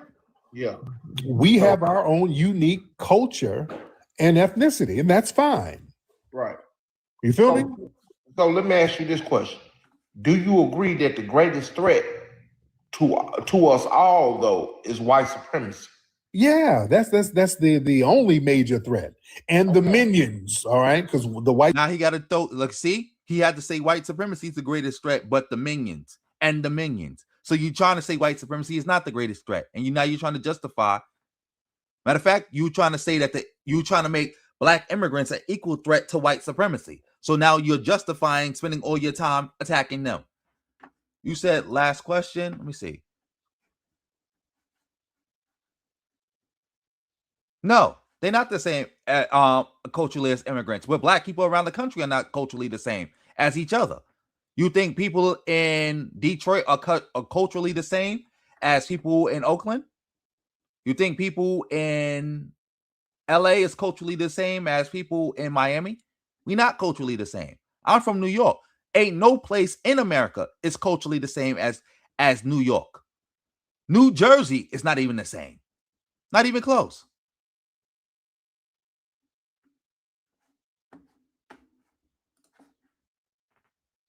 But at the end of the day is over. We all still black. That's all that matters. That's the first and foremost thing that matters. We all still black. That's it. This is why black people never divided themselves the way white people did. Remember, in America, at a time, they was divided. That's why they used to call America these United States, not the United States, these United States. Because people was more loyal to their state than they was America. Remember, during the Civil War, Robert E. Lee was placed in control of the Union Army. He left that control to go command the Confederate Army. Why? Because he said he'll never raise his sword against Virginia. He was more loyal to Virginia than he was to America. That's how it was. Like these states used to be like being from a different country. And that was kind of the same thing culturally with black people, but we never divided ourselves like that because, again, we understood race is first. Race is first. Race is first. Supremacists like to use minions against us. And the most easy minions to get against us and the buffers to get us are people who got melanin. So they let over these melanated people who they say look like us and is us, but they don't have the same spirit or the same disposition as us, and they'll set them and put them in places to undermine us. And we are up here looking at them thinking, okay, they're like us, so they got the same code of conduct that we have, and they really don't. And that's the problem. That's why delineation is very important. You understand? You know what, bro? Now, I'm going to say this. Yes. Those type of Africans, I don't deal with them, bro. The ones, see, I'm gonna say this, bro. Look, I've been around some Africans, right? That's 100% for the black movement. I'm talking about, like, man, look, they all the way down to the wire with it, right? Now, those Africans, I rock with. Now, the ones who got that colonized state of mind that's on the bootlicking type stuff, nah, they stay on over there with the YT man. Right, and here's the problem. What they do, they deliberately. Exactly. That's the funny part about this. Like, that's what I say. Like you making a great point, Vegeta, and Tariq and them not bringing that up. They're not bringing that up at all. And look, now Tariq is about to try to justify hating on all Africans. Mind you, the brother just said, all right, Tariq, I agree with you. The ones who don't like us, they can stay with the white man. But the ones who are for us, I'm rocking with them all the way. Now Tariq is about to say that's a problem. Let's listen to that. Get these people who are not of foundational Black American descent and then try to put them strategically in political positions, knowing that they're going to undermine us, like Obama. But again, the brother just said he don't bang with Africans like that. He bang with the ones who are riders with us. So what's the issue? What is the issue at play? So we gotta you trying to justify attacking all black people because some all black immigrants because some of them work with the white man. By that logic, why can't we attack all black black Native Black Americans from certain states for working with the white man? What state is Clarence Thomas for? Clarence Thomas has done more to hurt black people than any man or woman in the history of this country. Would we be justified to go after all of them because of that? Let me know. Inquiring minds want to know. Will we be justified? Because again, I'm about to look that up right now. We about to look that up right now. Shout out to Mr. G's for the 5. What you say? Oh, I already did a video on that. I did a video on that already. I did a video on that happening in California. I did a video of that happening in New York. I did videos on this. But yeah, let's let Tariq keep going and explain why he can justify attacking all black immigrants. There was a reason why they got Obama and elevated him. It was his DOJ, Eric Holder. Then they got Colin Powell, who's Caribbean. Then they bring in the Kamala Harris, who's Caribbean and Punjabi. They understand how that cosplaying works and works against us, how they'll look out for other immigrants, but they'll tell us they're not going to do a damn thing for us. That's the reason why we got to delineate. We're not the same if you rocking like that, because black politicians, a lot of them who used to be from the lineage back in the 70s and 80s, they would actually look out for the black community. What happened about all the black politicians who are not looking out? Because you didn't even say all of them. So again, this brother just said he only rocking with the ones who rocking with us. But you saying we got to throw them all away because of what some of them have done. What are you saying right now, though? You saying, well, back in the 70s, most of them. So that means there was a time in the 70s where all of them wasn't rocking with us. And what about now? What about the Native Black American politicians now? What about the Tim Scotts now? What about Ben Carson's now? What about, again, the Clarence Thomases now? What about them now? Maynard Jackson, Marion Barry, Harold Washington, Coleman Young out of Detroit. They would actually do things for the black community. All of a sudden, we get these tethers who are in office, and the black community is gutted, and all of these. Tether is a slur. And who believes that? Who believes that? Who believe a bunch of black immigrants got into office and then just gutted the black community? I thought y'all used to say integration gutted the black community. I thought y'all used to say black feminism gutted the black community. Now it's the immigrants. Every time you turn around, it's a new group that gutted the black community. These immigrants are coming in getting funded. That's not by accident. And then we look up and see the Wes Moores and the Byron Donalds and all of these people with Caribbean backgrounds and African backgrounds. So yeah, we're going to say something about that because that's a pattern that we can't ignore no more. Yeah. What's the pattern with, like, you could find this, you could justify this with anything. Like, Tariq, you know you married to Peanut, right? You know Peanut is biracial. You do know there's a bona fide track record of biracials undermining black people. Like, undisputed, undeniable. Even going back to slavery. You know the majority of all slave rebellions failed in America because biracials sold them out, right? It was biracials who sold it out. Like, who sold out Denmark Vesey? Biracials. Who sold out the 1811 Germans? What is it called? 1811 German Coast Slave Rebellion. Who sold that out? Biracials. Who was a lot of the people who was working as slave catchers, slave patrols, and was the ones infiltrating the slave quarters to let the white man know when it was about to be a rebellion or people was about to run away? Who was the one undermining and finding out all this information, working as a double agent? It was biracials. It was biracials. That's a fact. Who were the ones who was undermining reparations right after slavery? Biracials. Who were the ones undermining black nationalism after slavery ended? Biracials. Every movement you can find biracials undermining it every time without exception. Who's the main group undermining black people right now that you see being human shields? Biracials with white mothers and black fathers. Like the majority of biracials you see talking crazy about black people, they got a black father and a white mother. Like, can I now, using all that information I made, then turn around and attack people like Peanut, saying that all of them gotta go? Would it be fair for me to say that? No, it wouldn't be fair for me to say that. It wouldn't be fair. But you're saying this right now about black immigrants. And the examples you've given don't even make sense. All those people you named never undermined the black community. They pushed the black community forward. Barack Obama, like I said, is the most accomplished black person in American history. Kamala Harris is the most accomplished black woman in American history. A lot of those black people you name it are the first black person to do those jobs,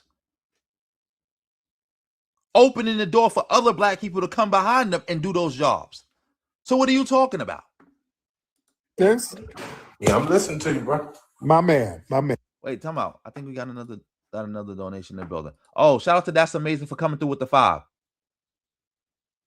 Yeah. Westmore doesn't do Governor Westmore don't do nothing for the black community. Like, this guy's a bozo. And another thing, Governor Westmore's family lineage go back to the American Revolution. Governor Westmore's family fought in the American Revolution. But because he's a Democrat and you don't like it, Democrats, because you're a Republican shill, you want to attack him. Even though it goes against your whole concept of FBA. All you need to do is trace your family back to somebody who was in America before 1870. Can't make that up. Again, shout out to you for the 5. Yeah. All right, brother. So let me ask you this though. So did you support Trump in the election? No, I didn't even vote. I didn't vote at all in the last election because nobody was giving any. Tariq is a liar. He did vote. When he finished talking to this brother right now, I'm gonna show you how to prove that Tariq Nasheed did vote. Oh, shout out to Fahim in the building. Thank you for the fire emojis. Tariq did vote. Nobody listening to Tariq. He did vote. He's a liar. He's a stone cold liar. He did vote. Tangibles. Nobody was giving no tangibles. Yeah, I didn't vote. I damn sure didn't vote for Trump, and I wasn't voting for Kamala either. Because a person can't tell me that dude ain't much worse than Obama. Yeah. I didn't vote for him either. I don't rock with him either. Yeah. So there it is. All right, brother. But thank you so much, greatness. Thank you, sir. All right. Okay. Come on now. Yeah, we yeah. No, man. Let me see. Shout out to everybody for the gifts. Thank y'all, people. Let me see. Lavish. What's up, Miss Lavish? Lavish, hop on in, Lavish. Miss Lavish Taylor. Lavish, hop on in, Lavish. I see you got a Nigerian and Dominican flag. What's up? Oh, yeah. I'm about to show y'all this right now. Oh, shout out to 24 for coming through with another 10 pounds.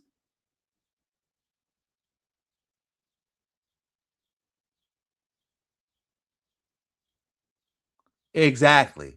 Like I said, like these dudes ain't nothing but colorists. We know what it is. Because again, like I said, the same justification you using to attack Africans, I can use to attack biracials. Times 10. Times 10. Times 10. But if I was to do that, I would be dividing black people. And we all black at the end of the day.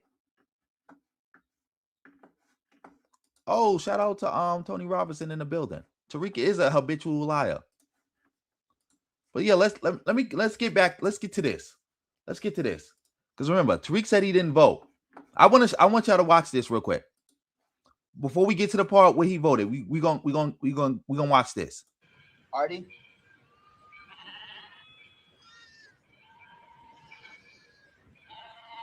What is it? A Judas goat. Didn't you ever see one? No, what does it do? Watch and you'll find out.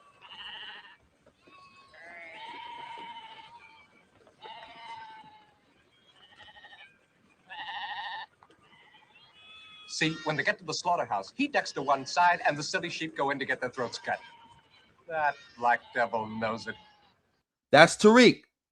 Again, when y'all started hearing people trying to use my term, Judas Goat, again, I didn't create the term, but I brought it to this space, this community.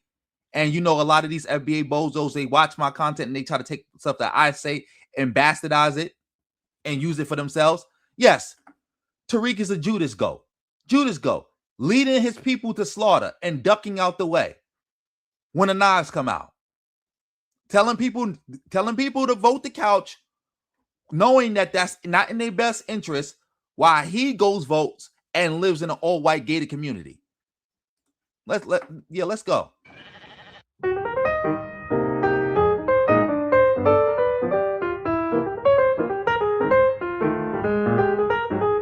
Channel and also donate on the screen. This is Tariq not voted early. Nasheed, the one who told you not to vote in this general election, he voted in this general election. That's right. Look on your screen. That's a mail-in ballot by Tariq Nasheed. He even voted. Look, mail-in ballot by Tariq Nasheed. Mail-in ballot. This is from Tariq. He even voted early. He voted early. And I don't want nobody to say, well, oh, you're making this up. What proof that is? There's the proof right there. You got to put his information in. Yep. Again, you got to put Tariq information in. This is in California. You put the information in and you can tell whether somebody voted or not. And they got a mail-in ballot to do it. And if you know Tariq's information, which you can find online, and you can do this for yourself, you can find out whether he voted or not. And nobody can't say, oh, how do you know? You know it, you know the mail-in ballot went to the house, but how do you know it's for Tariq? It's for Tariq. Because you got to put in their name, their birthday, and their last name, and their address. Nobody else can request this mail-in ballot but Tariq Nasheed. The only way Tariq can say he didn't vote is if he's saying somebody committed fraud by pretending to be him and getting a mail-in ballot from sent to his house and filling it out, pretending to be him, and then mailing it off. Because as we're going to keep watching, watch this. See this. And I have his information. So I put it in and boom, that's him. The same man who told you not to vote in this election voted in this election. Not only did he vote in this election, he's also a registered member of the American Independence Party, a fake party that likes to pretend like they're not really Republicans, but they're really Republicans. They don't actually run candidates. They support every Republican candidate. If you even go to their website, like I did, the first thing that you see is Trump's victory speech. And that's how you know this is the perfect party for Tariq Nasheed, and it represents him perfectly. A bunch of Republicans sitting around, shilling, pretending that they're not Republicans, that they're actually independent, and they actually want to see which party is best or whatever nonsense they spew, but they really just Republicans and they pro-Trump in every way. Now, I want you to watch this clip. It's about 2 minutes long. You need to see this, and I'll be right back when it's over. If you look historically speaking, Donald Trump is now under 50% in the national popular vote, barely under 50%, but he is under 50%. And I want to take a look and compare his popular vote victory to those historically speaking over the last 200 years. His popular vote victory ranks 44th out of 51. That ain't exactly strong. Some might argue that is weak, weak, weak in the words of Tony Blair. In fact, his popular vote win at this point is the weakest, going all the way back. You have to go all the way back to 2000 to find a weaker one, a smaller popular vote victory than Donald Trump currently has. So yeah, Trump has won the popular vote, but it ain't all that, my dear friend John Berman. You know, George W. Bush had a bigger popular vote Yes. in 2004. And if you're looking at a combination of popular vote and electoral college vote, look, Obama twice had bigger popular vote and electoral college vote victories. And Joe Biden did as well. Joe Biden's popular vote victory twice as Yes. big, electoral college victory a little smaller. Talk about coattails for Donald Trump. Yeah, let's talk about coattails here. So, you talk about the Senate, short coattails. States Trump won, but Democrats won or lead in the Senate race. Look at this. In 2016, it was 0. In 2020, it was 0. In 2024, look at this. 4 states where a Senate Democratic candidate won, even though Donald Trump won. We're talking about Nevada, Arizona, Pennsylvania, not Pennsylvania, Michigan and Wisconsin. That is 4 states, and Pennsylvania we still haven't called yet. That could be 5 if Bob Casey is able to mount the comeback. But even if Casey loses and Dave McCormick wins, we're talking about 4 states. In fact, I went all the way back through the history books, and this is the most Senate races that the Prez Winners Party lost in states the president won since 2004. Again, you have to go all the way back since the early 2000s to find a historical note that matches what's going on right now. So yeah, Donald Trump won, but there weren't exactly all that many Republicans, or at least fewer than you'd expect historically, who rode around in that victory car with him. What about the House? What about the House? Well, we're talking about a historically small majority potentially for the Republicans. The GOP would have a record small majority if the current House results hold. The GOP would be at 221. The Democrats would be at 214. You have to go all the way back before there were 50 states in the union to find a smaller majority for the incoming House majority that Republicans currently hold right now at 221. And of course, that could drop lower if Stefanik Waltz or others leave the House Republican majority, which at this point seems quite likely, Mr. Brown. And again, it is worth noting there are parts of Donald Trump's victory which are notable, a realignment, historic in their own way, but the size of the victory just isn't. Correct. What we're talking about is we're talking a very wide win for Donald Trump, but the depth, it's not particularly deep. It's actually quite shallow, historically speaking, Mr. Berman. Harriet, thank you for As you heard, this was not the blowout. Exactly. Like, again, this was not the blowout election. This is why Tariq and others played a role in helping Trump get elected again. Because remember, like I said, like you just heard them say, this was not no blowout election. This was one of the closest elections ever. Black people could have came out and tipped the scale for Kamala Harris. Excuse me, I meant to say black men, because black women showed up like they were supposed to. It was people was looking for black men to show up, to tip the scales for Kamala, to keep this white nationalist, this racist out of office. Donald Trump. But as I showed you earlier, Tariq was shilling. He's a shill. He kept attacking the Democrats. So none of them was good. None of them was good. Why he voted for the Republicans? Why he was doing things knowing that it would help on the Republicans win? Because remember, when they talking amongst themselves, they are bragging that they helped Donald Trump win. Only when people point that out, saying, hey, y'all pro-Trump. Oh, we not pro-Trump. We not pro-Trump. We against everybody. We against everybody. We against everybody.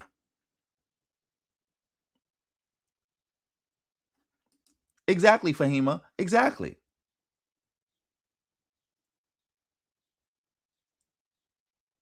Exactly. Tariq has never voted the couch. That's a lie. That was something he was promoting to the other people. Because like I told people, voting for Donald Trump is Trump support. Voting for anybody other than Kamala Harris is Trump support. Not voting at all, is Trump support. No matter what of those 3 things you convince somebody to do, you convince them to support Donald Trump. And Tariq knows that. That's why he felt like the easiest way to get people to support Trump is just to convince them not to vote at all. That was a play. That was a strategy. That was a strategy. And as you can see, they used it and it helped put Trump over the top, and he won. And he won. Can't make this up. Can't make this up at all. This did not have to happen. Now we back in Jim Crow 2.0, and now they trying to take us back to Jim Crow. No, not Jim Crow. Excuse me. We're already in Jim Crow 2.0. They trying to bring us back to Antebellum 2.0. For all you don't know, they trying to. You had the Alabama, where Tariq is from, Alabama Speaker of the House, talking about how they going after the 14th Amendment. And if they get the 14th Amendment, we back in the antebellum South. Because there was 3 Reconstruction Amendments. The 13th Amendment already had a hole in it, a loophole in it that racists have exploited to the max. The 15th Amendment wasn't fully realized until we got the civil rights legislation. Now that the civil rights legislation has been gutted, the 15th Amendment has been gutted effectively. Now the only other amendment they got to get is the 14th Amendment. And once they get that 14th Amendment, we back in antebellum South. Antebellum 2.0. Because the antebellum South didn't truly end until we got the Reconstruction Amendments. So if they get the 14th, we back. Matter of fact, let me see something. Let me play a little bit more of this. That we were led to believe it was, or what people thought it was, the first week after the election. And now that more and more votes are being tallied and they're being counted up, we're seeing that Donald Trump did not win the popular vote by that much. In fact, I even heard reports that when all the votes are counted, it's a possibility that Kamala could even pass him in the popular vote. And she won the popular vote. I don't know if that's true or not, but that doesn't matter. What matters is what you're seeing on your screen right now. As you see, this is Georgia, the first state to release their full picture of the election. And what do you see? Yeah, let's go to that real quick because let's end on in fact, yeah. Well, certainly is. Again, this is the Alabama Speaker of the House speaking about trying to get the 14th Amendment gone. An opportunity to look at those congressional districts again gives us a chance at all of them if we get some reprieve from courts, and so we'll see how that goes, and certainly hope that the Supreme Court will overturn Amendment 14 and gives us a shot to revisit those. What would you say from your perspective? I mean, other than Mr. Pro Tem, everyone was relatively silent on the goings-on. What would you say from your perspective is the biggest misconception about what the bills do, and a message that you'd like to see out there? Yeah, that's a great question. I think the biggest misconception is, the thing about it is, people tend to forget what happened when this thing went to court before. We actually, the Republican Party had that seat in, I guess, in Mobile, number 2 seat, that's the congressional seat 2. So the district 2. And so that was one of the things, there's been a push through the courts to try to overtake some of these red state seats. And that's certainly what happened in that one.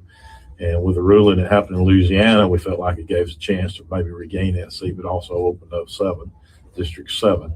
So I think that's happened. All we need now is the courts to overturn 14, and we can look at a new election. The thing is, if we did nothing was going to happen.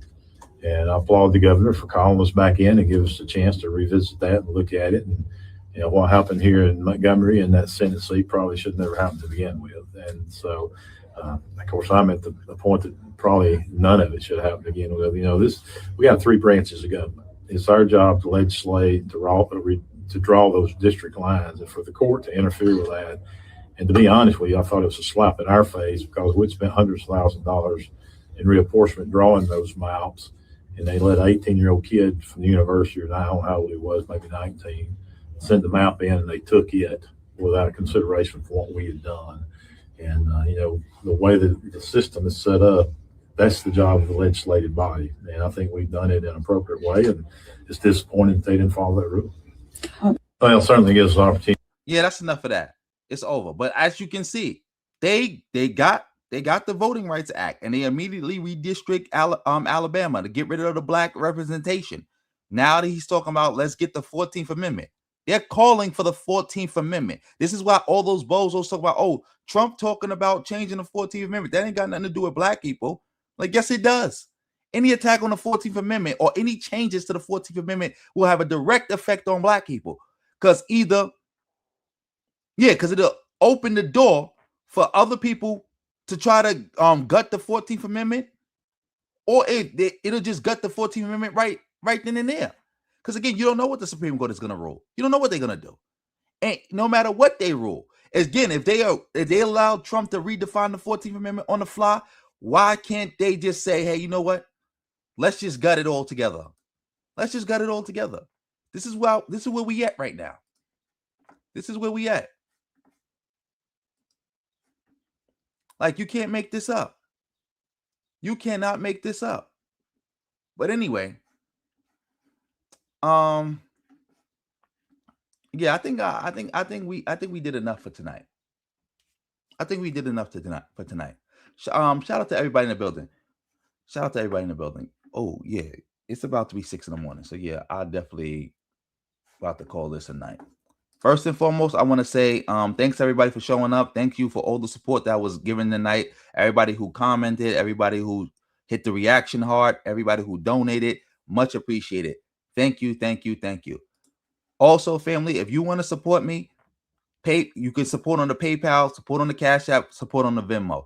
This is for people who don't want to be seen, or if you do want to be seen, just let me know and I'll show you. Because somebody on Wednesday hit me on the Cash App. I don't know if they want a shout out or not, so I'm not shouting them out, but I will say thank you for that $5 on the Cash App. But yeah, let's run it down tonight. Shout out to Kadash for coming through with the jewels early on. I think, let me see. I think it was 750 jewels. Much appreciated, Kadash. Hopefully I'm saying your name right. Shout out to Visionary for coming through with 199. Shout out for Lord of Slaughter coming through with 199. Whole lot of ones beat a whole lot of nuns any day of the week. We take it all. Shout out to Visionary for coming through with another 199. Shout out to Visionary for coming through with another 199, the triple up. Shout out to 24 for gifting 10 memberships. Family of 24 gifted you a membership. Make sure you thank him and make sure you keep it going. Also, you can hit that join button and get a membership for yourself. Shout out to Visionary coming through with another 199. Shout out to 24 for coming through with 10 pounds. Shout out to Raw Royal for coming through with $10. Shout out to Visionary for coming through with another $199. Shout out to J.K. Perkins for coming through with $5. Shout out to Brandon for being a member of the channel, going on his second month. See, Brandon, I think Brandon got his own membership, or he was gifted one, but he decided to keep it going. You can do the same thing. Shout out to Mr. G's for coming through with that 5. Shout out to That's Amazing for coming through with a 5. And as you can see by That's Amazing's name, not only is he a moderator, but he's also a member of the channel. And shout out to 24 for coming through with another 10 pounds. Much appreciated. Shout out to everybody who came through with a fire emoji. Shout out to everybody who came through with that reaction heart. Shout out to everybody who came through with a comment. Shout out to everybody who came through with a like. Shout out to everybody who came through with a share. Again, family, PayPal, Cash App, super thanks. Much appreciated. I take it all. Shout out to Purcell for coming in through in the building. Hey, Purcell. Shout out to WT for coming through with another fire emojis. Let me see. Shout out to Fahima for coming through with this comment. Yeah, you already know that's the case. They trying to solidify their power now before that happened. They're trying to solidify their power right now before that happened. It's pre-sell or per-sell. I think I forgot how to say your name.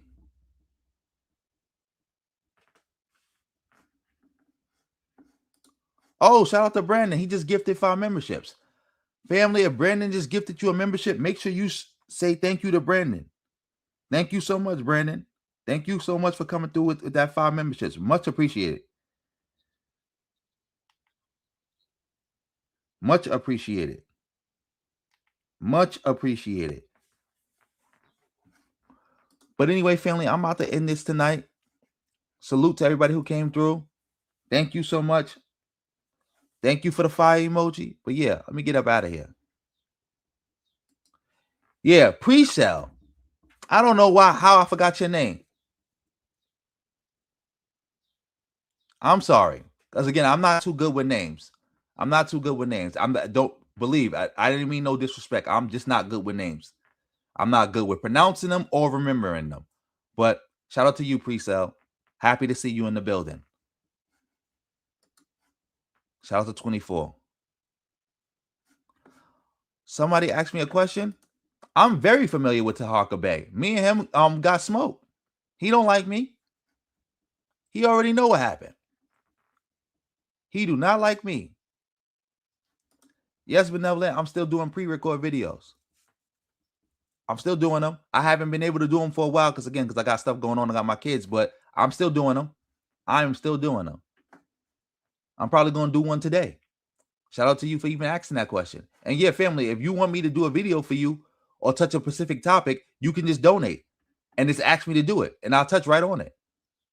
Thank you for bringing that up. That's right. PayPal, Cash App, super thanks. Just tell me what you want me to do, and I'll do it. Make sure you email me too. My email's in the description box below. Matter of fact, I'm about to drop my email right here. Email me if you got something, if you need to contact me. Let me see. Here's my email. It is my email. Let me see if I could get the email because it's supposed to be in the description box below, but let me just drop it directly so people can see it.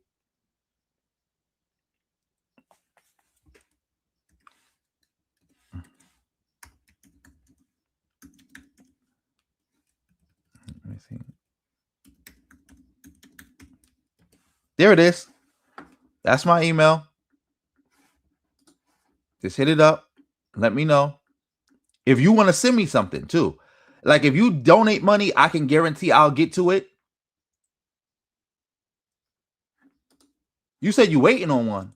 You sent me money and I owe you a video. Benevolent, email me because I email me because I don't remember what you talking about.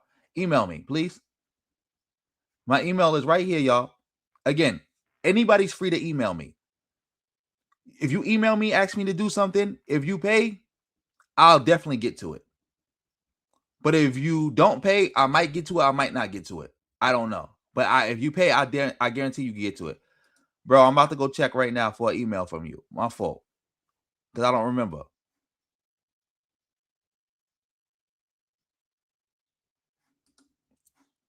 Because they pretty much ignoring him.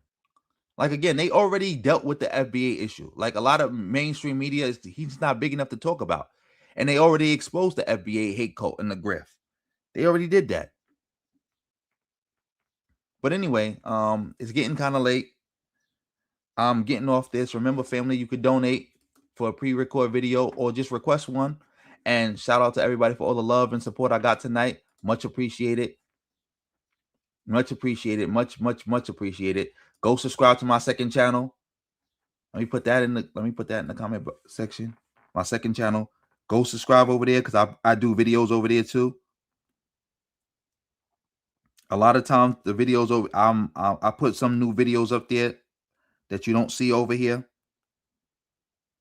Let me see.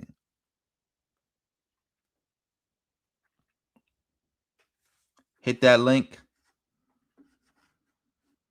Yeah, I did. Shout out to you, Lee D. Clinton. Yeah, family, make sure y'all hit that link. Hit that link right there. Go subscribe to my second channel. If you were still in the building and you rock with me, go subscribe to that second channel. Hit that link. Hit that link, please. Much appreciated. Hit that link. And I'm going to end this stream here. Peace to everybody who came through. Much appreciated. And on that note, family, peace.